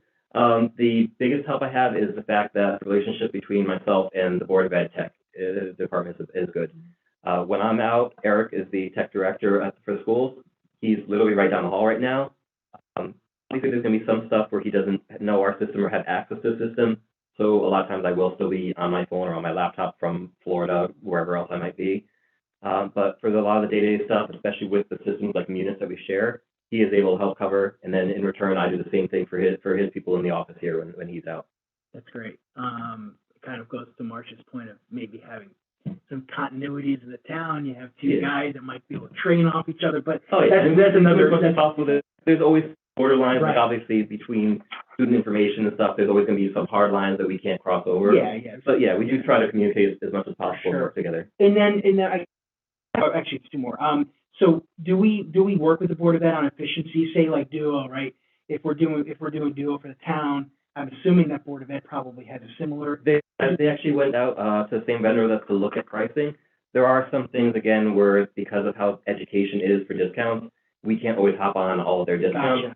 Gotcha. We do look at that. We do look at it where possible, and actually one of the biggest ones is our copiers. The big copying machine out in the hall. That contract is one where the Board of Ed was the first one to go in on it, and the town was able to piggyback on some of the savings that they get. That's great to hear. And then yeah, so we have myself here for Town Hall and the Public Works Garage, Park and Rec Garage. We have Matt Donadio over at the Police Department. I work relatively closely with him for a lot of our major projects. He handles all their stuff there. I still handle the email stuff over that for the two sides. We have Jennifer Doyen over at the library. And then we have the WPCA is still their own entity, so they have their own IT as well. And then my last one is with our backups, are they held here? Are they in the cloud? Do we use AWS? A little bit of each, actually. Okay. So, I mean, obviously, I don't want to say too much detail about the exact specific models. For sure. Yes, we do have a physical server here in the building that does the initial backup. After some of the in-person backup, we have the vendor that we got the system through has their own cloud data center in the Norwalk, Stamford area. Cyrus. And then, Highlink. Oh. And they have their backups there. They have a co-location out on the West Coast. And the only reason I know about Cyrus is because the police department had come to the Capitol Committee and talked about one of the capital requests was to move the disaster recovery to Cyrus. So I was just curious. Okay, perfect. Thank you. Mary? No, everything sounds good. Thanks for covering everybody's. Being the IT MacGyver, when you need to. Any more questions, Eileen? Brianna, you have any questions? Okay. All good. No, it's all good. Don't stress on that. All right. Thank you. We appreciate it. Yeah, Everything you do, Dan. Thank you so much. And thanks for being with us at night too as well. I know. It's appreciated. Thank you so much. All right. On general discussions. So I thought for tonight we would go back to into what we call the interactive, I guess, budget. Let's talk about some add-ins that we all feel strongly about, or takeaways that we feel strongly about. We go over what we did and then do the add-ins. Let's go revisit all the changes that we had made. And then exercise changes. These aren't changes, so everybody knows on the public. This is changes for exercise. I just want to do this before we end the meeting, so when we have the long weekend, you see where we stand and understand what we could think about and come up with ideas, or I don't like what we did, or I like what we did, we didn't do enough, whatever, and then come back Monday and revisit. And I also have a PowerPoint about how we could, cover the 600,000.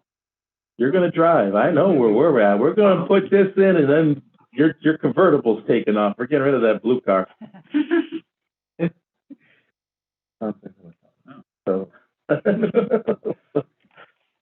we passed her last night. We asked her to help us last night, Yep. Pulled an all and nighter. I didn't know you were gonna come back today with that. I didn't know either. This morning.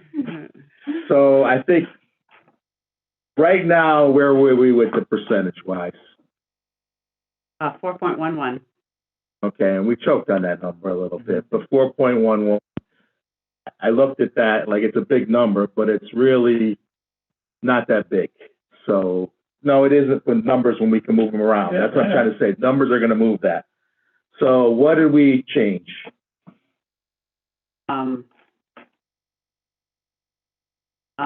We changed, Sorry, can you move those little talking thingies? This is from the exercise where you plug things. Yeah, this Yeah. exercise, Yeah, so just the so everybody board- knows. This isn't what we've agreed on at all. So this is Kind of sort what kind it of- This is totally plug play. Yep. What happens if we do things. So I don't want you to think these are set in stone. I don't want the public to think these are set in they stone. were done very quickly, I Yes. So this added is, back hours to finance. We added, back money to, center, someplace down here. yeah, but I need to know the figures, yeah. I know the numbers at the, 5,907 to finance. Yep. yeah. 13,000, I think it was, to center fire. 100,000. So wait, go back up to center fire. Make I that, actually said that out of order. 100,000 to OPEB, we're not to center fire. okay. Now, hold on, whoa. Slow down on that number. Brian, you wanted to add 50,000, correct? No, I just wanted to, for the board to think about, how the rate, I just don't want to be short-sighted with the rating agencies. If we're taking a drop from what we funded in the past, which was what, 216? I just wanted to make sure. I just don't want to give not enough, but I'm comfortable with 100. Okay. I'm at that point. All right. So we're good. I don't think it's. Okay, go down. We added 13,000 back to center fire. All right, put another 10,000 there, just for exercise purposes. All right. I don't care where you put it, just where it'll scale.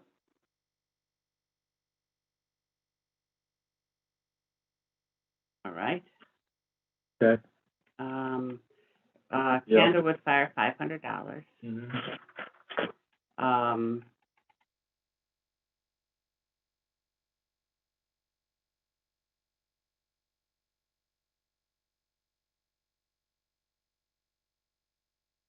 $71,787 to contingency, to bring it to the, was 0.5% of the original request. Okay. Wait. Let's stop on that number, because I think that's a big talking point number before we get too far in this exercises. Is going to be enough to cover fuel, school side, our side, that we're looking at a big number? We base this contingency on what we've known in the past, and I think that's a big number. I'm not saying to increase it, I'm saying to talk about it. Do we feel comfortable? Because we went from $2 a gallon to $5 a gallon. I don't know how many gallons we use, but that number has got to be a big number we could be looking at. Marcia, what's your thoughts? We don't know. Few special ed students, fuel's a big number, but fuel on the Board of Ed side is my bigger worry, that a few special ed students and this isn't the right number. I mean, honestly, the fuel is 27,000 or 32,000 is the budget for it. So even if you more than double. It's still a number. Yeah, That's but just our side. yeah, right. The Board of Ed side's a lot more. Oh gosh, yeah. All I'm saying is this a number we got to be real thoughtful of because of these variables. We had this in I know we were bigger because of COVID, and I get all of that, but we had this number in there. Is it going to be enough to cover and not, like you say, a couple special ed students and fuel, and that contingency is gone right now. You're working, and then if anything crops up in the budget year, and Dan, go ahead. You can. I'm listening. It's just a thought. I mean, is that enough, or is that a place now? And this is exercise, so this is to see it. Do we add another 50,000 to that, and see where it falls in the numbers? I would say absolutely. Okay, put 50,000. I think fuel is not the only thing either. I don't. Inflation was 8% this morning. It's the highest in 40 years. Right. We need to be thoughtful on what the cost. It's not just fuel costs. Other things that are going to come in that are going to be more expensive. And instead of building it into line items and increasing those line items, if you put it in the contingency bucket, it gives you the control too over this. It's just 50,000, I think, for the exercise purpose or more or less. Dan, Ryan. Can I just comment, because I don't know anything about finance, to be honest with you, other than the little amount of work I did in finance in my life, but isn't there any way to kind of work, instead of doing guesswork, just when things, if this spiraled out of control, what are the factors that we would even look at to determine where to take these numbers? We'd have to go to general fund if we don't have it in contingency, and that's what we've been avoiding for the past 4 years. Our general fund is our operating cash and our bank account. So if we go beyond this, you'd have to make a special appropriation out of the general fund, which would then lower that percentage. Remember we talked about as the budget goes up, we're going to try to go with the increase. We lower that percentage. Now we're really getting with the OPEB funding black marks on to borrow more future borrowing. Is it the worst thing in the world to have to go to the general fund? No. I mean, it's not the worst thing. But if we've There's used not it, mismanagement, like it would be if there were these outside factors, and how much can you get them? we're trying to use best practice. So if we put extra money in the contingent fund and we don't utilize it, the worst case scenario is we have a general fund policy now that says at the end of the year when we have extra money that we didn't spend, that goes to our general fund, which increases that. So there's benefits to being a little over conservative. If I'm speaking wrong, Dan, please help me here. I'm listening. To maybe overfund a contingency a little bit, because it just carries over to the general fund in the end. I'm not saying over, like go crazy and kill this, but we have knowns that inflation, we have knowns of pressures elsewhere. And like I said, we don't have the bus contract signed yet, and the fuel on that is different. So, I mean, that's a big number also. Not just fuel. There's not a lot of that. No, there's not a ton else that is going to be inflated. I mean, and it's it's special ed. It's not building supplies. Exactly. I mean, Right. pencils and papers, but else is going to be inflation impacted and that. I'm okay with leaving it, or do, like I say, do you add a little bit in? Yeah, I mean, I'm just thinking about when we were in the fire department, all their tools are going up, right? So I'm just thinking about, this is 2 years out, right? So there are things they're budgeting in for. I think You're hesitant. I am hesitant. Okay. Well, I like to have. But, go ahead. I mean, we're doing an exercise. We're doing an exercise. I mean, what's the historical? Has it been 0.5%? You typically. COVID, we put in more because we didn't know it was going to happen side, and we built in extra contingency for special ed. That one too, I think. I think one of our goals was, and everybody can correct me, is we tried to get the fluff out of the line items in all of the budget process. The Board of Ed, we tried to squeeze them down to a lean budget. Even on the town side, we squeezed it down to a lean budget, and everybody had this fear of if I give them the actual numbers, if something comes up, I don't have the money to cover in the budget. So we streamlined a lot of this, and they don't have the buffers that they used to have. That's true.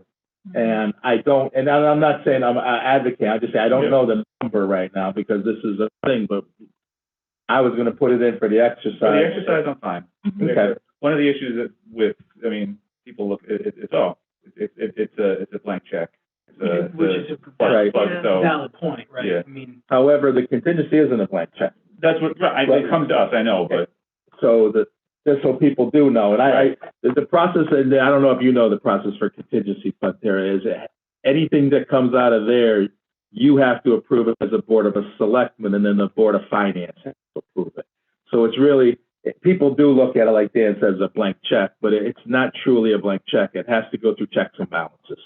So if you need 10,000 for fuel, say, and you have a bill and you need to pay it, you would prove that at the Board of Selectmen. It would have to come to us as a check and a balance.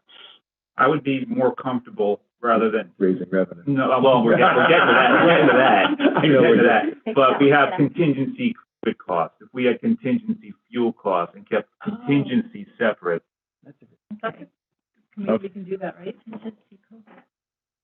Just replace COVID with Right. fuel. Energy. All right, so that was a smart move. I don't know why you're here. every now and then. We'll put the 50,000 in there. Yep. I mean, even to deliver office supplies in the near future, they could be Oh. passing on fuel surcharges. Only ice cream was there. Truckers, you know, truckers will be trying to recover their costs somehow. Okay, so now we put that in there. Where we add in? And then we have 180, which is, The 80 for the reserve and the 100 for the, field reserve. correct, Yeah. All right, what's our percentage? I don't want to see it. 4.22. All right, let's go to revenue. Let's go to I revenue, think then let's go we to. also added back in the Board of Ed, 300,000. Oh, and 300,000. Yeah. Yes. 300,000. Oh, speaking of that, did you have a meeting today? I had a meeting with the Board of Ed. We talked about some ideas on how we might cover it. I asked them if they go back to their budget, that, is there money that they could, cut for the benefit of all that, are, getting better numbers, anything like that. They're gonna go back and look. We also met on, the FEMA reopening grant that when we last looked at it, it was a 6-month period. Again, this is waiting for the finance to do something, that it was a 6-month period. Now we can go back to March of 2020 for reopening costs. And again, FEMA, who knows what they decide, but we can go from March of 2020 to December 31st. And one of the things we were talking about is they brought all those shields, and we don't think those were covered. It's hard to remember who covered what, and we don't think that any of that, those shields on the desks were covered by grants. So they're going back to look at that to see if we can pull money from any of those places that, anything that wasn't covered, that school or for the town side. Most of our costs for COVID were covered on the town side, but we did have some extra cleaning for the police that weren't. We had some door monitors downstairs that weren't. Can we get all of that covered? And it didn't look like substitute teachers for people out on COVID, but we're going to follow up on that. So did they have any thoughts on actual cuts, or are we just looking to like to figure out how to move forward, move ahead? Well, because we had some new ideas overnight on covering your $600,000. I didn't ask them about spend ahead. They have about 25,000 there. Okay. All right. But we have new ideas there, but I asked them about cuts and Okay. Perfect. Let's go up to the expenditure line now. So what is our total expenditures? So I got to We didn't add in, go ahead. uh, Go ahead. What do you want to add in? a library.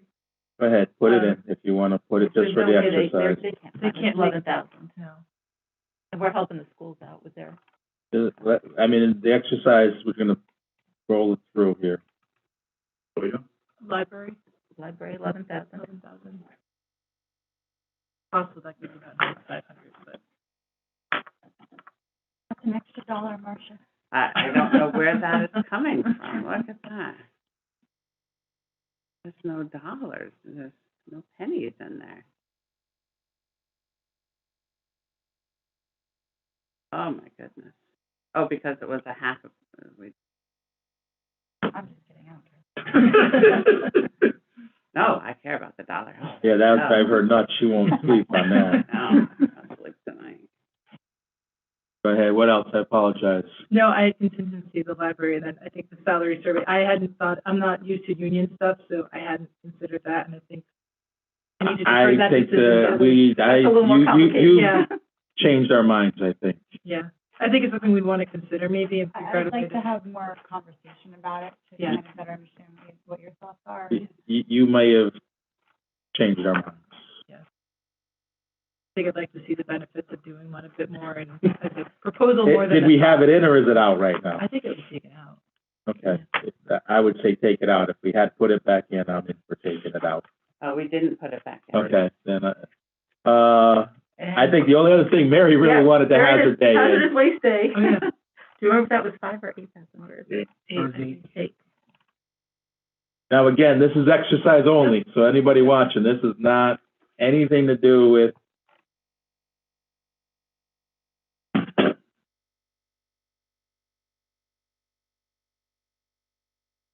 Police room there, right? Yeah, the police you had in there. You had that in your adjustments.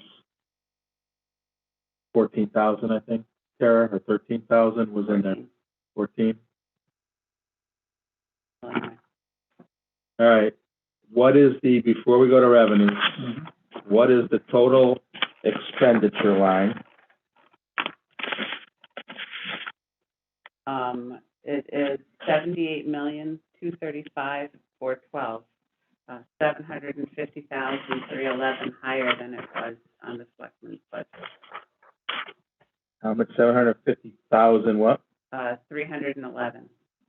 Okay. Revenue, Dan? You wanted to talk So- revenue? Just in general, it's my feeling that between miscellaneous revenue and interest earnings and collection rate, we have room. And the number in my head is somewhere between those three. I don't know where to put them. I mean, probably some part of it goes into collection rate, which isn't really a dollar figure, but somewhere between 100 and 150,000. Have that and would still be conservative, let alone comfortable. My personal opinion. Ryan? Yeah, I like it. I mean, we talked about it on the while we walked out. We're being double conservative and, you know, and I appreciate that. I'm that way as well, but I think we definitely have room. Interest rates will be higher, so interest is definitely going to be up. And, I think we were really conservative. It looked like on those, on the collection rate, right? I think that 99.01 is where, so I would like to kind of see those numbers though, so we can make, is 150 right, or is it 200, or is it on 100? I think that we should just make an idea of what those are. Maybe we can figure out, okay, interest rates are up to 2%. Let's calculate what our balance would be and what our interest would be. Calculate what the interest increased collections are be, and then I think we kind of agreed on that 100,000 for the miscellaneous revenue, right? Because we have the dividend that's about 50, and then some other things like the FEMA grant. So I can get there. I think we just have to narrow down what those numbers would be. That's all. Mary? Yes, definitely after talking things through, a couple times, and yesterday again, definitely comfortable with some of these revenue things. Eileen? Yeah, no, I'm on board with that. What was the numbers again, Dan? I was playing with numbers here. So right now, I put 150 in the miscellaneous, even though it might go other On places. top of the 100 we had? Or Yeah. we raised it 50 or we raised it 150? I think, let's talk about raising it 150. If we're going to raise it 150, we're leaving collection rate the same. That's kind of. So I would just put it there just to. Yeah. Okay. So now we're back to that magic number of 600,000. So if you find that 600,000, we go back to the selectmen's budget, 3.19. 15.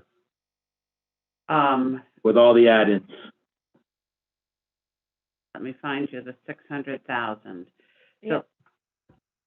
So last night you asked me to look at that. It's not my computer, so I'm awkward here. Basic math. I mean, it might be a little off, Yeah. but it's basic math.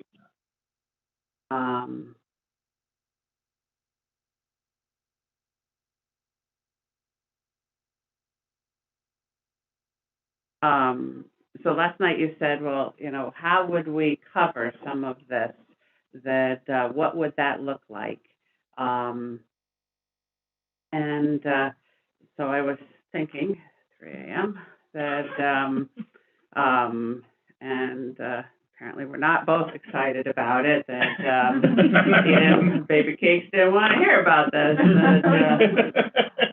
There's a car. So you're talking at that time of adding 671,000, and there are the different places that you are going to add, and the mill rate would increase from 3.15 to 411. There, my just keep going. Okay. And then we talked about the current year projections. The revenues may be over budget by $900,000. That's 500 of tax collections, 300 of intergovernmental between FEMA and the ECS variants, and 100 net of everything else. And potentially, we will not need contingency as of today. So there's 270, and we may be able to free up that amount from next year's budget. So we take a look at a potential strategy for contingency. The 270, you had brought that up last night, Glenn. I think that we do spend aheads on capital purchases. That some of them, I talked to the Board of Ed. Do you have anything shovel ready? Do you have anything that needs to be done now? And it's that roof. That Candlewood had the underbody work on engine 22. That they didn't know if they could wait when we first heard about that in November. I haven't heard since. And then just trying to, the security fence and the gates, I don't know if we get economies of scale to do the gates together, bleacher replacement, just trying to pick off some of the little things that were paid in cash. And what that would do, if you're not a finance person, and that was just some of it, there would be more, what that would do if you're not a finance person, here's that schedule that kind of summarized where we were, and in red are the additions that we would transfer, and here I did it with 250,000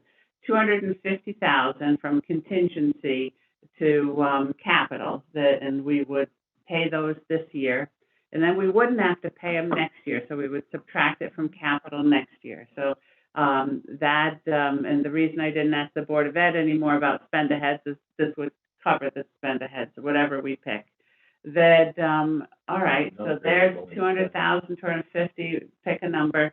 And this was done, I just finished this 10 minutes before this meeting started, so it's not all greatly put together. But I did have time to put my car in. But then let's look at the premiums on the bonds. We have 1.6 million in this year's revenue from last year's bonds. And when we talked about it, we already received it last year, and it's gone into a separate fund, and then we were going to transfer it in as revenue this year. So as a transfer in, the premiums were already earned. Well, when we've been talking about the rules on the bonds, we've been thinking that, okay, how much do we have to spend? We didn't have to do the whole thing. The premium was a little higher, and we've been talking about spending it in 1 year. Well, there's actually a two-part rule on premiums on the bonds. That one part says you have to spend it on interest within 12 months. That on any interest that you have. The second part of that rule says, and we hadn't looked at this because we were thinking we wanted to use it right away. The second half says you could spend it on interest on that particular issue of bonds over 3 years. So we wouldn't have to pull in all the interest this year. That since we have 900,000 more revenue, all we would pull in is the interest that we need so that the budget revenue equals the actual revenue, which would be about 900,000 that we would leave in that other fund. But we'd have to transfer it in year-end 23, in year-end 24. and then we readjust all those one-time revenues. That, so that would add approximately 400,000 of revenue this year. I already see your face. That, I'm watching it too. That, yeah, he's not liking that. No, I mean, you were pretty, I mean, we were pretty adamant, and you were pretty definitive about the rules last year, so. Yeah, so because we were thinking that we had spent it, that yes, that was true, last. Because we talked about spreading it out, and the Yeah. answer was we couldn't, so we looked. And so what happened was one of our neighboring towns called me and asked me some questions on their budget, and I said, well, let me double check, let me check the rules. That, and I said, oh, wait a minute, that we have these options. So I learned that. And then I texted so I thought of it in the middle of the night. I texted the attorney tonight, the bond attorney, and said, you know, am I right on this? That, she's in the hospital and texted me back. Yes, but that is correct. That,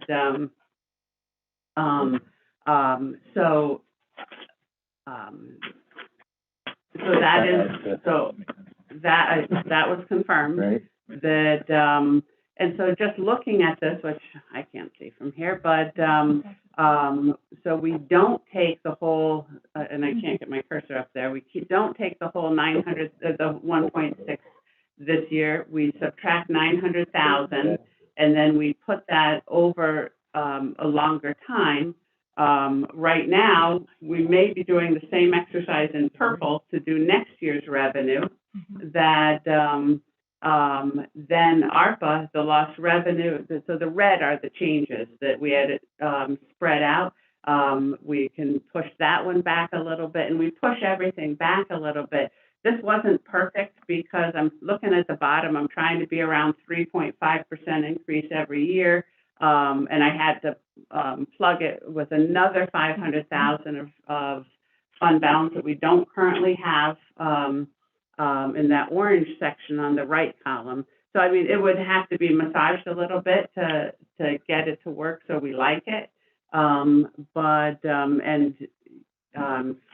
You actually have brought that tax rate down a little bit. So maybe we, maybe we don't need to use as much, but that would be the thinking that of taking that bond revenue. And we thought we were going to need it all this year, because when we first talked about the debt bubble, we said bond 1 in year 1, bond 2 in year 2, ARPA, but we don't need all of bond 1 in year 1, based on the projections. So is there general fund balancing in 2023? I can touch that. Look at that. In 2023, that we would pull in the second bond, and we could spread this out, that and move that over to here, and kind of first in, first out type of thing. But so we would have like 1 1/3 of bond premiums that are balancing it, and then we take out the ARPA money altogether. And then in 2023-24, we would use the rest of the premiums that, and then all of the ARPA money, because that's going to expire. And then we would not have to use any fund balance. And then it just kind of keeps moving. They're kind of listed in order of when they would expire. That, and the purple just says that, we could do the same exercise next year, that if we had more revenues than we had intended, maybe we don't use it all and move some other things around. We just keep watching it. So it's a lot of information. It is, yeah. Mm-hmm. So this is just the premium. This is not the surplus. This page is just the one-time revenue. Well, the surplus, the fund. What surplus are you talking about? The 900. The 900,000. That's our revenue this year. Right? Yeah, we would take it out of this year as revenue. This is the 22 year. We would take it. Oh, where's my cursor? we would take it out of this year as revenue. We would only transfer in the approximately 777. And we would spread the 900,000 over the next 2 years that we have to use it. And then for this one, you know, we could do the same, and probably, you know, we would use less of this. We'd readjust for the 2 years of premium so that we use up the first year first and the second year second. Are we funding the general fund to keep it at par in this current budget? So on In the this 23 one, budget? on this one, I didn't do those calculations, Okay. but we should have, I mean, we cannot be over budget in the general fund, so we're always under budget. So the expenditure lines would be under budget by some amount, but we don't know. And every line has to be under budget, and sometimes that adds up to a significant amount. Some of this we could make adjustments at the end of the year when we knew more. In the budget, we have to try and guess what we're doing. But as far as how much we want to, you know, whether this is 900,000, $1 million, 800,000, that we're not going to transfer in, we could decide it at the end of the year. I had a brain fart. You're good. It's okay. You're good. Yeah. We don't budget 23 general fund. We No. budget Yeah. to balance it. Yes. Yeah. I was completely. It's okay. Yeah. It's a lot of information to take. And then this, so I didn't really like this, that, you know, we're going to have surpluses, but so I think it would be a nicer, smoother balancing that should be done up here. That this was just to kind of show Mhm. what the situation was. So, do you have another slide? No. Okay, so in all of this movement, which we follow somewhat, I mean, we've seen a lot of these numbers before, it's a reshuffle. What was your bottom line number that you came out with this shuffle? The 600,000 even, or did you come out with a 6,000 or 600,000? Well, so we would, we could get to 600,000, that we've got the contingency of 277, and then this one we could decide, we just don't want it too high. I mean, so we could come up with 700,000, but then we have a bump over here. No. So I think that 600,000 is about the most that we could do without a bump, and that was just playing with it a little bit, and that's not my final answer. Okay. So between the revenue adjustment, the 600,000 bump, we're $311 shy of what we added in. So Well, I bet we could find 311. so we would be back at the selectmen's budget percentage increase. And that's what making the schools whole, that's not even. Well, that's another, and what Marcia said, the schools haven't brought anything to the table at this point, Wasn't it 25,000, I think? but they were looking That for was the more. spend ahead that they were looking, and since we're doing spend ahead on capital, I asked if there was anything that they They're one time, yeah. they could Right. cut and look at. So we would be maybe even under the selectmen's budget, a little bit of percentage. We would cover a lot more of the town's needs. And I know a lot of the cuts you made because you needed to get to a number. I mean, not needed to get to a number, you needed to get it down a little bit. Passable. Yes. Reasonable. I don't want to talk about this anymore tonight. I now, don't take this all wrong. There's a lot of information, but absorb it. Could you send that to us? I can. I think this is reasonable where we're at. I mean, we got to talk about what we added back in. Is that what we really want to do? Because that was an exercise. Do we really want to do these add-ins? We need to come back for Wednesday. We're going to have 2 department meetings, but for Wednesday, we need to come back. Are we comfortable with what we added in? Do we need to take some out of that? What is the Board of Ed going to bring to the table in their help? I have my meeting with them on Tuesday. Yes, so you'll understand that. Go ahead, Terry, you're nodding your head. We're having a special meeting the evening. Meeting on Monday? That's Mhm. police and fire, yeah. Yeah, we're So pleased. before that, Yeah, we're meeting at 5, so if there that we're gonna hope to move over, and that's yeah. So where we're at right now, how do you feel? Aaron. Okay? I'm in awe of all of this, quite frankly. Good. I mean, if this is all workable and it's something that all think is and provides the best work for the town, then that. We're close now. It may go a little bit up and a little bit down, but we're close now. We're close to respecting what you thought would be in there. Awesome. Again, I don't want to talk too much about it now. I think we need to end anyway. Yeah, So yeah. send this out. We'll look at it over the weekend. Look at what you feel strongly about as a group, you know, what we added in. Did we add too much? Did we not add enough? We do have a little bit of room, I think, to even add, Tara, if there's something that we see that's a real need. Now, I'm not saying hundreds of thousands, we're not going there, but if there's 15,000, 20,000 that even you feel, well, I guess what I'm saying is when you went through your budget, you made a lot of hard cuts, cuts that maybe bothered you. You can now have the opportunity to readdress your cuts, bring them to us, and you know where we're at right now. So we may move the needle up a little, and we'll support moving it up a little bit. I don't think any of us are against the department that has a need. That we're in good shape. Marcia drove the car. She can put the blue car up on every presentation now from now on, or change the color at least.